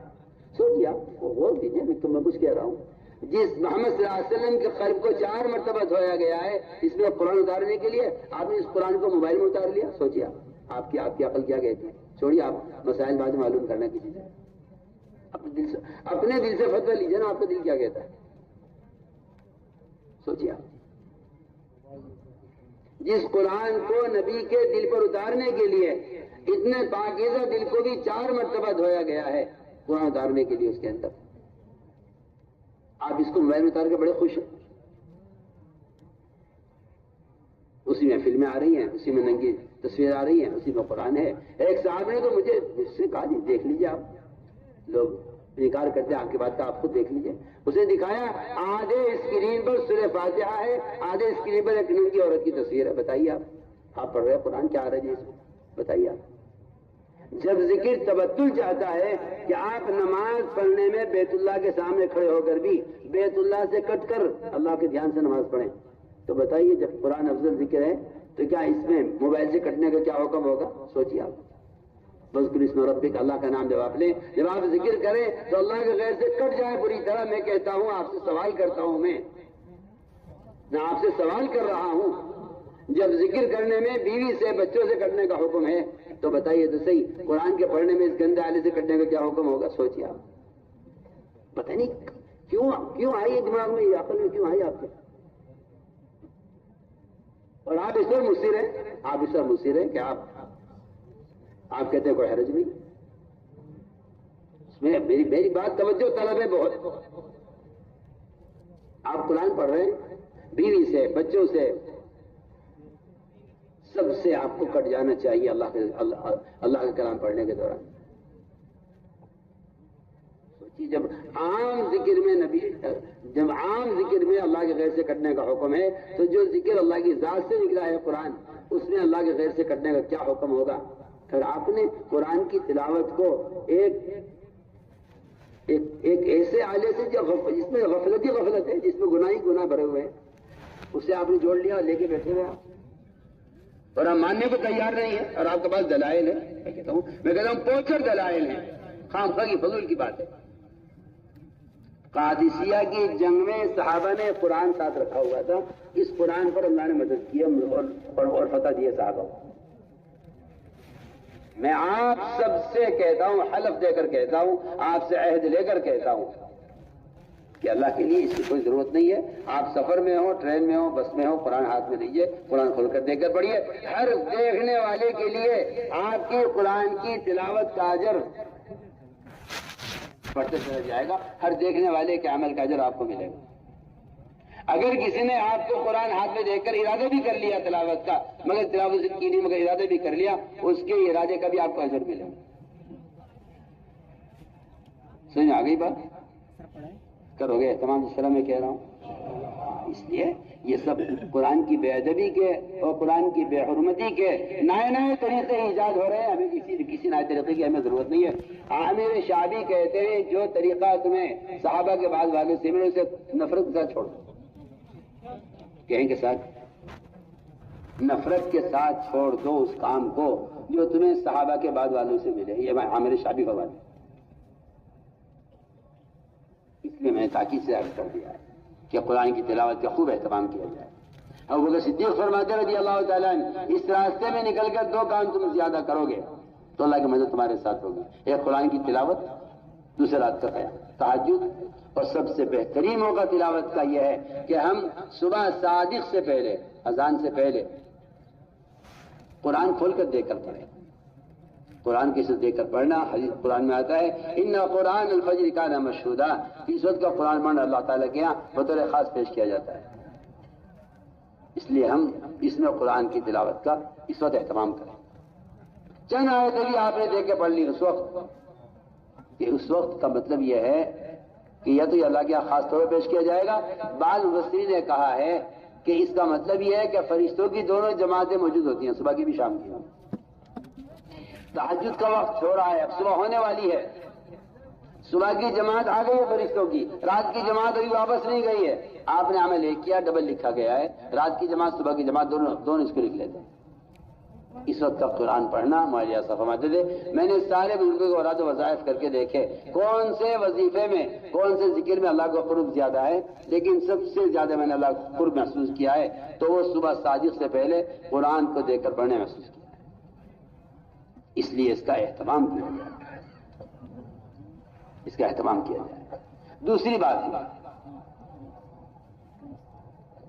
اہم بات یہ ہے کہ قرآن کا ترجمہ ہر آدمی دیکھا کرے، یہ وہ ضروری بات ہے۔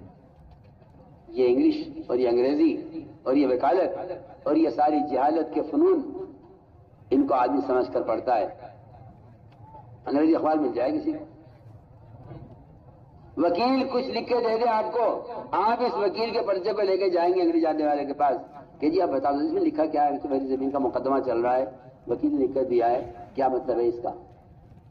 چھوٹی زمین کا مسئلہ پیش آ گیا آپ کی، آپ وکیل نے کچھ لکھ کر دیا ہے، آپ کو اطمینان نہیں ہوگا جب تک آپ اس کو سمجھ کر پڑھ نہ لیں یا جاننے والے سے آپ اس کو سن نہ لیں۔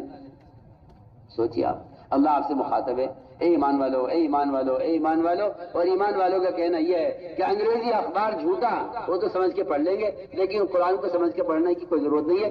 بعض ایسے بھی جاہل قسم کے لوگ آپ کو ملیں گے جو کہیں گے عوام کے لیے قرآن سمجھنا کوئی ضروری نہیں ہے، ان کو تلاوت کرنا کافی ہے کیونکہ انہیں اجر ملا۔ میں کہتا ہوں قرآن کے اجر ہی نہیں چاہیے صرف، بلکہ ہمیں قرآن کا اثر بھی چاہیے کہ قرآن پڑھنے والا قرآن کی بات سے متاثر ہو۔ متاثر وہ ہوگا جو قرآن کو سمجھ کر پڑھے گا، جو قرآن سمجھ کر نہیں پڑھے گا وہ قرآن سے متاثر نہیں ہوگا۔ میں آپ کی ایک مثال دیتا ہوں، آپ سفر میں تھے، آپ کو کسی نے آپ کے باپ کے انتقال کی خبر سنائی۔ سنو میں بہت اچھی مثال دے رہا ہوں۔ کسی نے آپ کو آپ کے باپ کے انتقال کی خبر سنائی، جی آپ کے بجی کا انتقال ہو گیا، مگر اس نے یہ خبر آپ کو انگریزی میں سنائی. سنو سنو، آپ انگریزی جانتے نہیں، تو آپ اس بات کو سن کر ہنس کر مسکرا کر خاموش ہو جائیں گے؟ آپ بتائیے، کیا آپ اس انگریزی میں جس نے آپ کو انگریزی میں آپ کے باپ کے انتقال کی خبر دی ہے، آپ اس پہ روئیں گے؟ بولیے کیا خیر. ہاں میں جواب تو دوں میری بات کا، تاکہ مجھے اطمینان ہو تو میری بات سمجھ رہے ہو. بولو، آپ کو کوئی غم ہوگا، کوئی دکھ ہوگا؟ نہیں، کیونکہ آپ کو خبر ہی نہیں کس نے کیا کہا ہے. میں کتنی کام کی بات آپ سے کر رہا. آپ جو یہ کہتے ہیں کہ عوام کے لیے قرآن کو سمجھ کے پڑھنا کوئی ضروری نہیں ہے، میں کہتا ہوں آپ کا خیال بالکل غلط خیال ہے. آپ اپنی اصلاح کیجئے.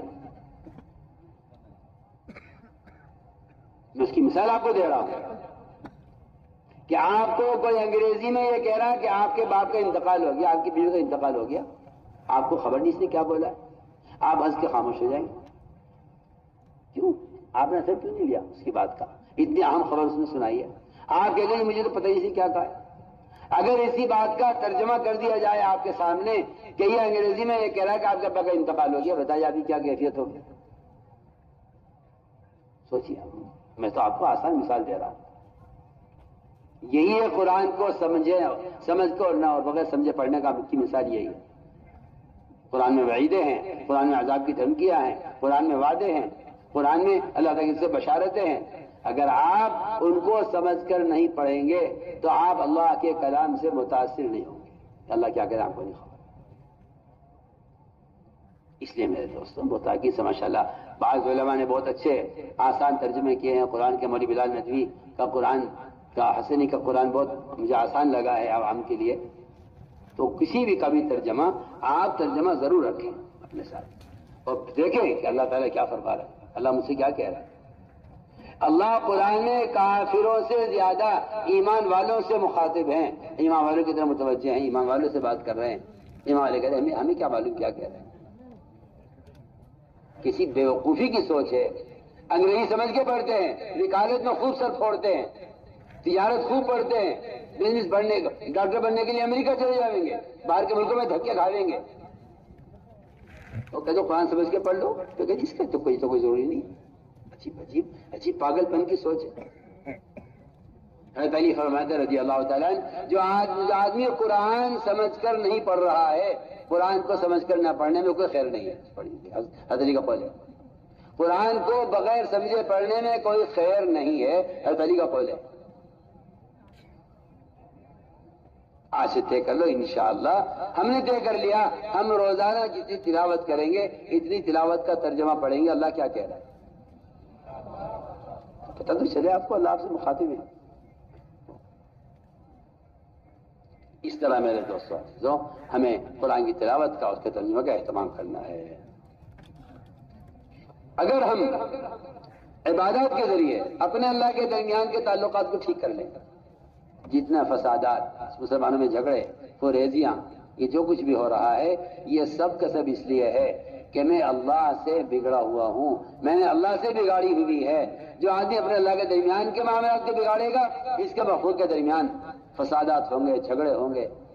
اور جو اپنے اللہ کے درمیان کے معاملات کو درست کر لے گا اللہ اس کے بندوں کے درمیان کے معاملات درست کر دیں گے. من اصلح ما بین و بین اللہ اصلح اللہ ما بین و بین خلقہ. بندے کے اور مخلوق کے درمیان کے تعلقات جب ٹھیک ہوتے ہیں، جب اس کے اللہ کے تعلقات ٹھیک ہوتے ہیں، تو چنانچہ حقوق اللہ کے ساتھ سب سے مسئلہ حقوق العباد کا ہے.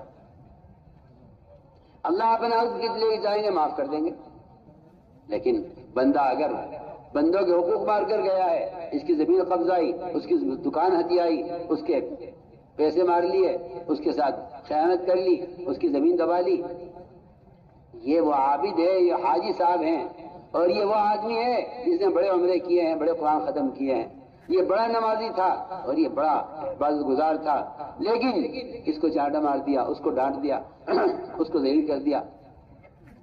یہ آئے گا قیامت میں پہاڑوں کی طرح اعمال کا ڈھیر لے کر آئیں گے. حق والے آئیں گے، اپنے حق کا سوال کریں گے. اللہ فرمائیں گے حق والے سے کہیں گے اس کی نیکیاں لے لو. ساری نیکیاں اس کی لے لی جائیں گی یہ نیکیوں سے خالی ہو جائے گا، نیکیوں سے خالی ہو جائے گا یہ عابد۔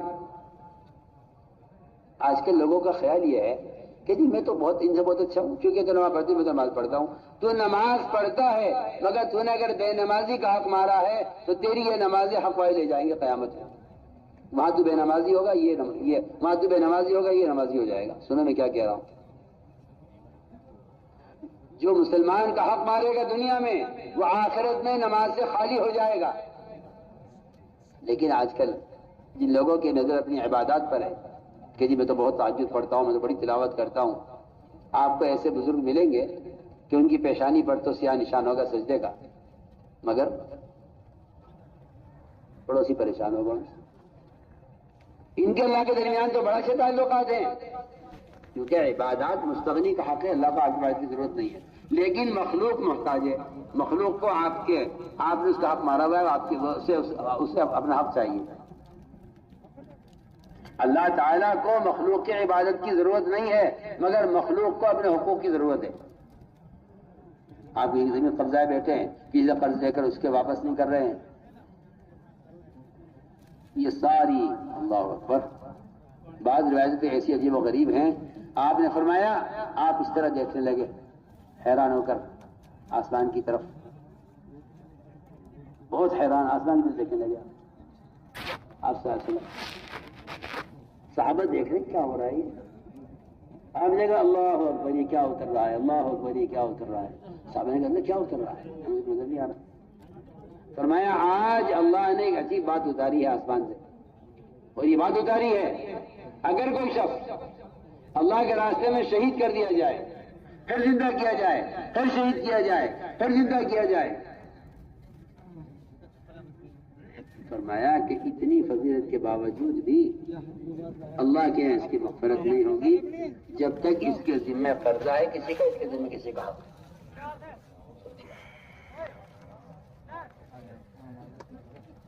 اس میں بڑی کوتاہی ہو رہی ہے، اور کیا بات ہے، میں تو آپ کو بتائیے کہ میں تو ہر سال چارنے لگاتا ہوں، آپ کو تو بتائیے میری تہجد تو بڑی اچھی ہے، ہوا کر بہت اہم بات ہے آپ سے عرض کریں۔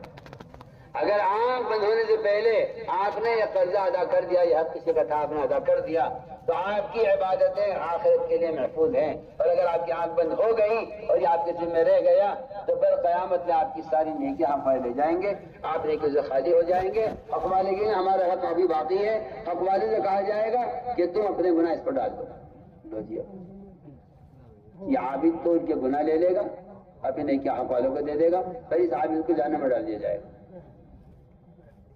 اس لیے ہم کہہ رہے ہیں کہ یہ بہت اہم مسئلہ ہے، اللہ کے راستے میں نکلنے کی غرض ہے یہ کہ ہمیں حقوق کے ادا کرنے کی استعداد پیدا ہو، وہ اس سے ہوتی ہے کہ ہم اجنبی لوگوں کی خدمت کریں۔ اللہ کے راستے میں نکل کر خدمت کرنے کا مقصد ہی یہی تھا تاکہ ہمارے اندر تواضع پیدا ہو، ہمارے اندر اکرام کی صفت پیدا ہو۔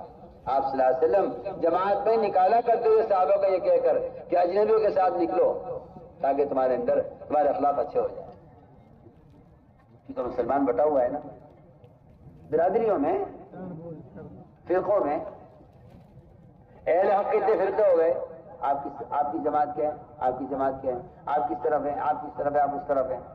میں کہتا ہوں کسی مسلمان سے پوچھنا کہ آپ کس طرف ہیں، یہ جملہ اتنا گندا جملہ ہے، یہ مسلمان کی درمیان تفریق کرنے کا جملہ ہے۔ آپ کس طرف ہیں، کس طرف کیا ہوتے ہیں؟ مسلمان کی تو دو طرف ہے ہی نہیں، اللہ اس کا ایک، نبی اس کا ایک، کعبہ اس کا ایک، قرآن اس کا ایک۔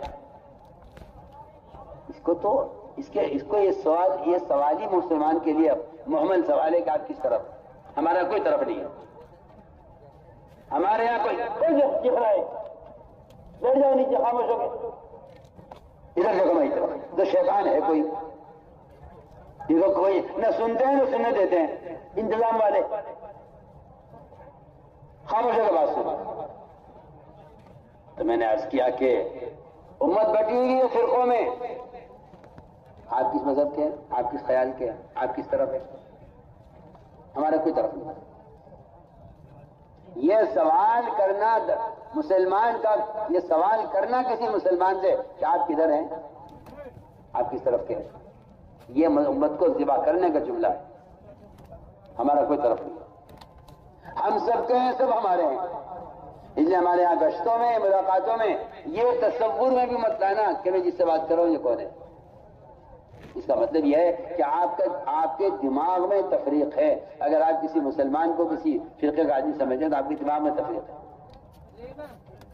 ہم تو ہر فرد کو محمد صلی اللہ علیہ وسلم کا امت، محمد صلی اللہ علیہ وسلم کا امتی سمجھ کر بات کریں۔ ہمارے نزدیک ہمارے یہاں امت سے بڑا کوئی رشتہ نہیں، سب سے بڑا رشتہ امت ہونا ہے، بس رشتہ امت ہی ہونا ہے۔ ہم تو اس کو امتی جانتے ہیں۔ امتی اسے کہتے ہیں کہ جو لوگوں کو دین سکھلائے اس کو امتی کہتے ہیں، کوئی بھی ہو، ساری امت ہے، ہر فرد امت ہے۔ امت کہتے ہیں الذی علم الناس الخیر، کہ جو لوگوں کو بھلی بات سکھلائے اس کو امت کہا جاتا ہے۔ اس لیے میرے دوستو عزیزو، ہم جماعت میں ہوں یا اپنے مقام پر ہوں، ہر مسلمان کے ساتھ خندہ پیشانی سے پیش آنا، ہر مسلمان کا اکرام کرنا۔ آپ کو خوب موقع ملے گا اکرام کا، آپ ٹرین میں ہیں، بس میں ہیں۔ اول تو ہماری جماعتوں میں ایک بیماری پیدا ہو گئی ہے، ہماری جماعتوں میں بیماری پیدا ہو گئی، اور میں آپ سے وہ تاکید سے کہہ رہا ہوں ایسا ہرگز نہیں ہو سکتا۔ آپ ٹرین میں سفر کرتے جماعتیں، بھائی صاحب آپ ایسا کریں، آپ یہ والی سیٹ لے لیں، ہم یہ والی سیٹ لے لیں، کیونکہ ہم جماعت ہے نا، ہمیں جماعت کے ساتھ رہنا ہے، ہم تعلیم کریں گے ٹرین میں۔ تمہیں کسی نے کہا ٹرین میں تعلیم کرنے کو؟ ٹرین تعلیم کرنے کی جگہ نہیں ہے، ٹرین میں تعلیم کا حلقہ لگانے کی اجازت ہی نہیں ہے۔ سن لو کان کھول کے میں جو کہہ رہا ہوں، ٹرین میں تعلیم کا حلقہ لگانے کی اجازت ہی نہیں ہے۔ پریشان کرتے ہیں مسافروں کو، بھائی صاحب بیچارہ اس نے اتنی سیٹ لی ہے، نیچے کی لی ہے، یہاں کی لی ہے، اس کے آپ کے لیے آپ یہاں سے وہاں چلے جائیے، آپ ہمارا ساتھی وہاں ہے وہ یہاں جائے گا، تاکہ جمع دار ایک ساتھ ہو جائیں۔ ہم دین سیکھیں گے، ہم مذاکرہ کریں گے۔ ٹرین نہ مذاکرے کی جگہ ہے، نہ تعلیم کی جگہ ہے، نہ حلقہ لگانے کی جگہ ہے، کچھ نہیں ہے۔ مسافروں کو پریشان نہیں کرنا ہے، جو جس سیٹ پر ہے وہاں رہے۔ تعلیم یہی نہیں کہ آپ کتاب پڑھ کر تعلیم کرائیں، تعلیم یہ بھی ہے کہ آپ برابر میں آپ کے ساتھ بیٹھا ہوا ہے، کوئی مسلمان بیٹھا ہے، آپ کا ساتھی بیٹھا ہے جماعت کا، آپ اس سے سیکھنا سکھلانا کر لیں، دین کی بات آپس میں کر لیں، یہ بھی تعلیم کو کتاب پڑھنے کو تعلیم تھوڑی کہتے ہیں اسے۔ اگر آپ اپنے برابر کے بیٹھنے والے سیٹ پہ بیٹھنے والے سے آپ دین کی بات کریں، نہیں تعلیم تو وہاں ہوگی جہاں تعلیم کا موقع ہے، مسجد میں کریں، کسی جگہ آپ اتر گئی آپ کی جماعت، وہاں آپ تعلیم کا حلقہ کریں، لیکن آپ اسٹیشن پر تعلیم کرنے لگے اور آپ جو ہے ٹرین کے اندر تعلیم کا حلقہ قائم کریں، یہ ہنگامی جگہ ہے، یہاں کوئی تعلیم کا حلقہ قائم کرنے کی قطعاً اجازت نہیں ہے۔ اور کسی مسافر کو اس کی سیٹ کے بدلنے کی لیے کہنا، اس کی کوئی ضرورت نہیں ہے۔ جس کی جہاں سیٹ ہے وہاں رہے، اور ٹرین میں اس طرح سے میں تو کہہ رہا تھا کہ ہر ایک کا حق ادا کرنا، ہر ایک کا اکرام کرنا، ہمیں خوب موقع ملے گا اکرام کا اللہ کے راستے میں نکل کر۔ حضرت علی فرماتے رضی اللہ تعالیٰ عنہ، شرافت انسانی کے کاموں سے کام یہ بھی ہے کہ آپ جب جماعت میں نکلیں تو زیادہ اپنے ساتھ فرض زیادہ لے کر نکلیں، جہاں جائیں وہاں والوں کا اکرام کریں اور اپنا دسترخوان لمبا کریں، ہر ایک کا اکرام کریں، ہر ایک کا۔ اب تو ہماری تو اللہ معاف کرے بخیلوں کی جماعت ہوتی ہے، کیوں جی بتائیے جی فلاں صاحب، تشکیل والوں سے پوچھیں گے اجی ہمارا چلہ کتنے پورا ہو جائے گا، یہ بیٹے کی شادی 2 لاکھ کو خرچ کر دیا، برابر والے نے بیٹے کی شادی کی ہے، اس نے 50 لاکھ خرچ کیا، میں 1 کروڑ کروں گا جب تو میری عزت ہوگی، ورنہ یوں کیا ہوگا۔ جو مصیبتیں پڑ رہی ہیں اور جو اللہ تعالیٰ کی طرف سے بے برکتیاں آ رہی ہیں، اس کی بنیادی وجہ یہ ہے کہ مسلمان اسراف کر رہا ہے۔ اسراف کرنا حرام ہے، چاہے شادی میں کریں، چاہے مکان میں کریں، چاہے سواری میں کریں، اسراف حرام۔ کسے کہتے ہیں اسراف؟ جتنے میں انسان کی ضرورت پوری ہو سکتی ہے اس سے زائد خرچ کرنا حرام ہے۔ زائد خرچ کرنا، جو کام 100 روپے میں ہو سکتا ہے اس کام کو 200 روپے میں کرنا اسراف ہے۔ مسلمان کے مال کا سب سے پہلا مصرف اللہ کے راستے کی محنت تھی، یہ اللہ کے راستے میں نکلتے تھے تو اپنے ساتھ زیادہ خرچ لے کر نکلتے تھے، جہاں جائیں گے وہاں والوں کے اکرام کریں گے، دسترخوان لمبا کریں گے، سب کے لیے سب کو مانوس کریں گے، سب کو دعوت دیں گے۔ اب تو جماعتیں نکلتی ہیں بخیلوں کی جماعتیں کہ جی چلہ کتنے برا ہو جائے گا، جی اتنے میں ہو جائے گا، اتنے کھانے کے، اتنے ٹکٹ کے، اتنے اس کے، اتنے اس کے، چائے پانی کے، چلو ہو گئے چلہ پورا، کیا بات ہو گئی؟ آپ نے جماعت میں نکل کر اپنے اوپر خرچ کر لیا تو یہ تو کوئی جماعت کا خرچ نہیں ہے۔ اگر آپ تجارت کے لیے کسی ملک میں جاتے یا کسی صوبے میں جاتے، آپ ٹرین میں ٹکٹ کرتے، آپ وہاں جا کے اپنے کھانے کا انتظام کرتے، تب بھی تو پیسہ خرچ ہوتا. تو آپ تجارت میں خرچ کریں، تبلیغ میں خرچ کریں، برابر ہے. خرچ تو اصل ہے جو آپ نے اللہ کے راستے میں نکل کر دوسروں کا خرچ کیا ہے، وہ اصل اللہ کے راستے کا خرچ ہے. جماعت میں نکل کر جو خرچ کیا دوسروں پر، وہ بتایا جائے گا اللہ کے راستے کا خرچ. اس لیے ہم اللہ کے راستے میں نکل کر خوب خرچ کریں، دل کھول کر، ہر جگہ لوگوں کو اکرام کریں. اپنا برتن اپنا سامان ساتھ دے کے جاؤ. آپ فقیر نہیں ہیں اور آپ مہمان نہیں ہیں کہ آپ لوگوں کو جا کر وہاں سوال کریں. آپ مہمان نہیں ہے کہ وہ آپ کی دعوت کریں. آپ داعی ہیں، داعی میزبان ہوتا ہے. آپ جہاں جا رہے ہیں وہاں کے لوگ آپ کے مہمان ہیں، آپ میزبان ہیں. کہ آپ داعی ہیں دین کے، جو دین کا داعی ہوتا ہے میزبان ہوتا ہے. اب وہ تاکید سے کہہ رہے ہیں اپنے ساتھ اپنا خرچ لے کر نکلو. جو آج خرچ لے کر نہیں نکل رہا ہے وہ لوگوں سے سوال کرنے کے لیے نکل رہا ہے. یہ مسائل سخی نہیں ہے. ہمیں چاہیے ہم سخی بن کر نکلیں، مال لے کر نکلیں. یہ نہیں کہ ہم چلو توکل پر یہاں اللہ کھلائیں گے، نہیں. یہ سائل ہے، یہ فقیر ہے، یہ لوگوں کے سامنے ہاتھ پھیلانے کے لیے جا رہا ہے. یہ کوئی توکل نہیں ہے کہ آپ بغیر خرچ کے نکل جائے، کوئی توکل نہیں ہے.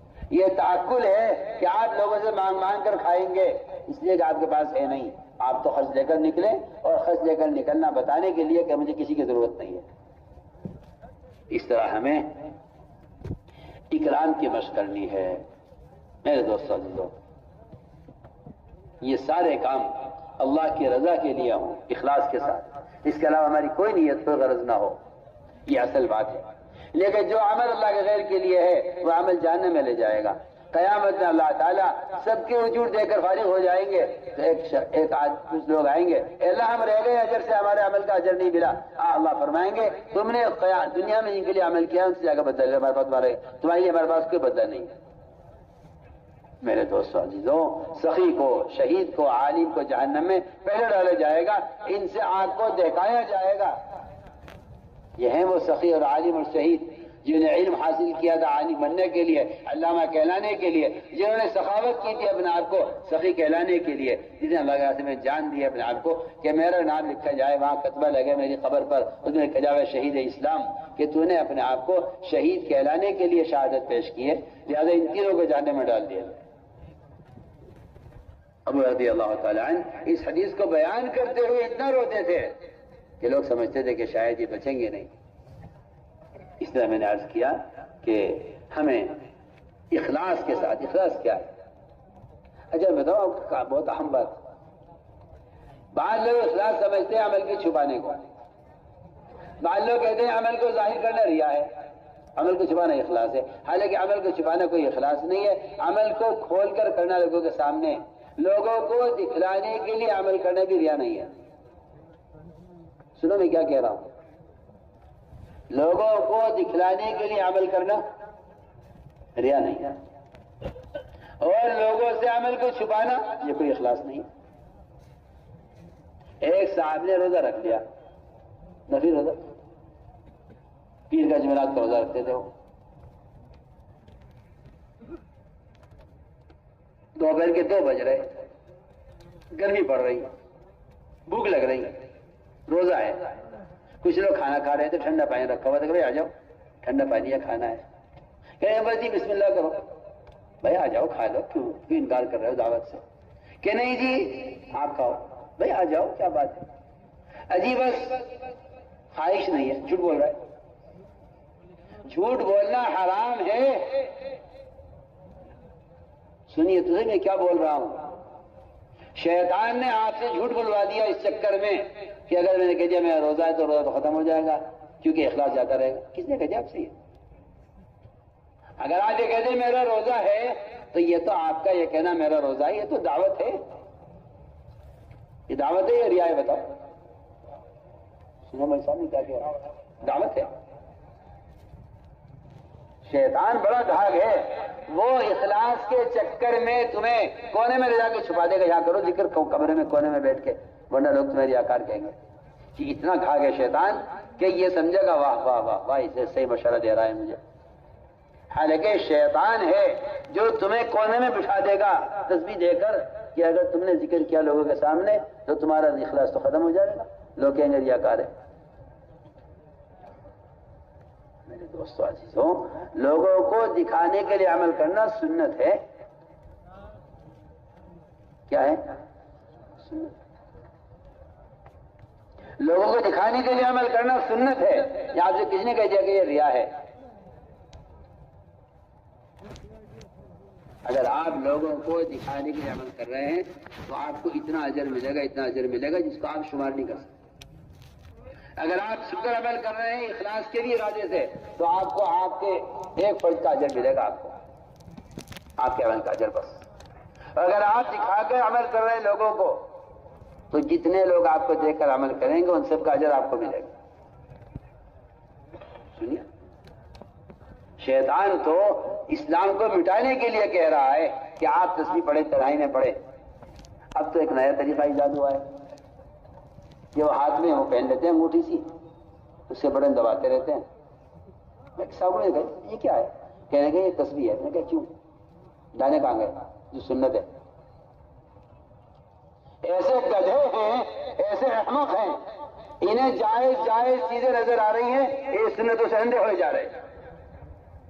جب کہو تو کہتے دیکھو جی میں تو بڑا تشدد ہے، یہ تو بڑے سخت ہیں، یہ تو یہ باتیں کرتے ہیں، یہ تو وہ باتیں کرتے ہیں.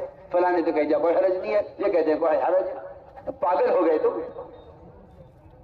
تمہیں ہر سنت کا متبادل نظر آ رہا ہے جواز میں. تمہاری جواز کے فتوے سنتوں کو مٹانے کے لیے ہو رہے. تم ہوش میں آؤ. جواز کوئی چیز نہیں ہے. جواز کا مطلب یہ ہے سنتیں مٹاؤ اور نئے نئے طریقے ایجاد کرو. جواز کا مطلب یہ ہے. میں تم علماء سے بھی کہہ رہا کہ ہوش میں آؤ. اب جائز کو تو دیوار میں دے کے مارو. اس جائز کام سے نفرت ہونی چاہیے مسلمان کو جو جائز کام سنت کے خلاف ہو. صاف صاف بات، آپ مانو یا نہ مانو. جو جائز کام سنت کے خلاف ہے اگرچہ جائز ہو اس سے نفرت ہونی چاہیے مسلمان کو. یہ ایمان کا تقاضا ہے. عجیب قسم کی اپنے آپ کو مجتہد سمجھتے ہیں.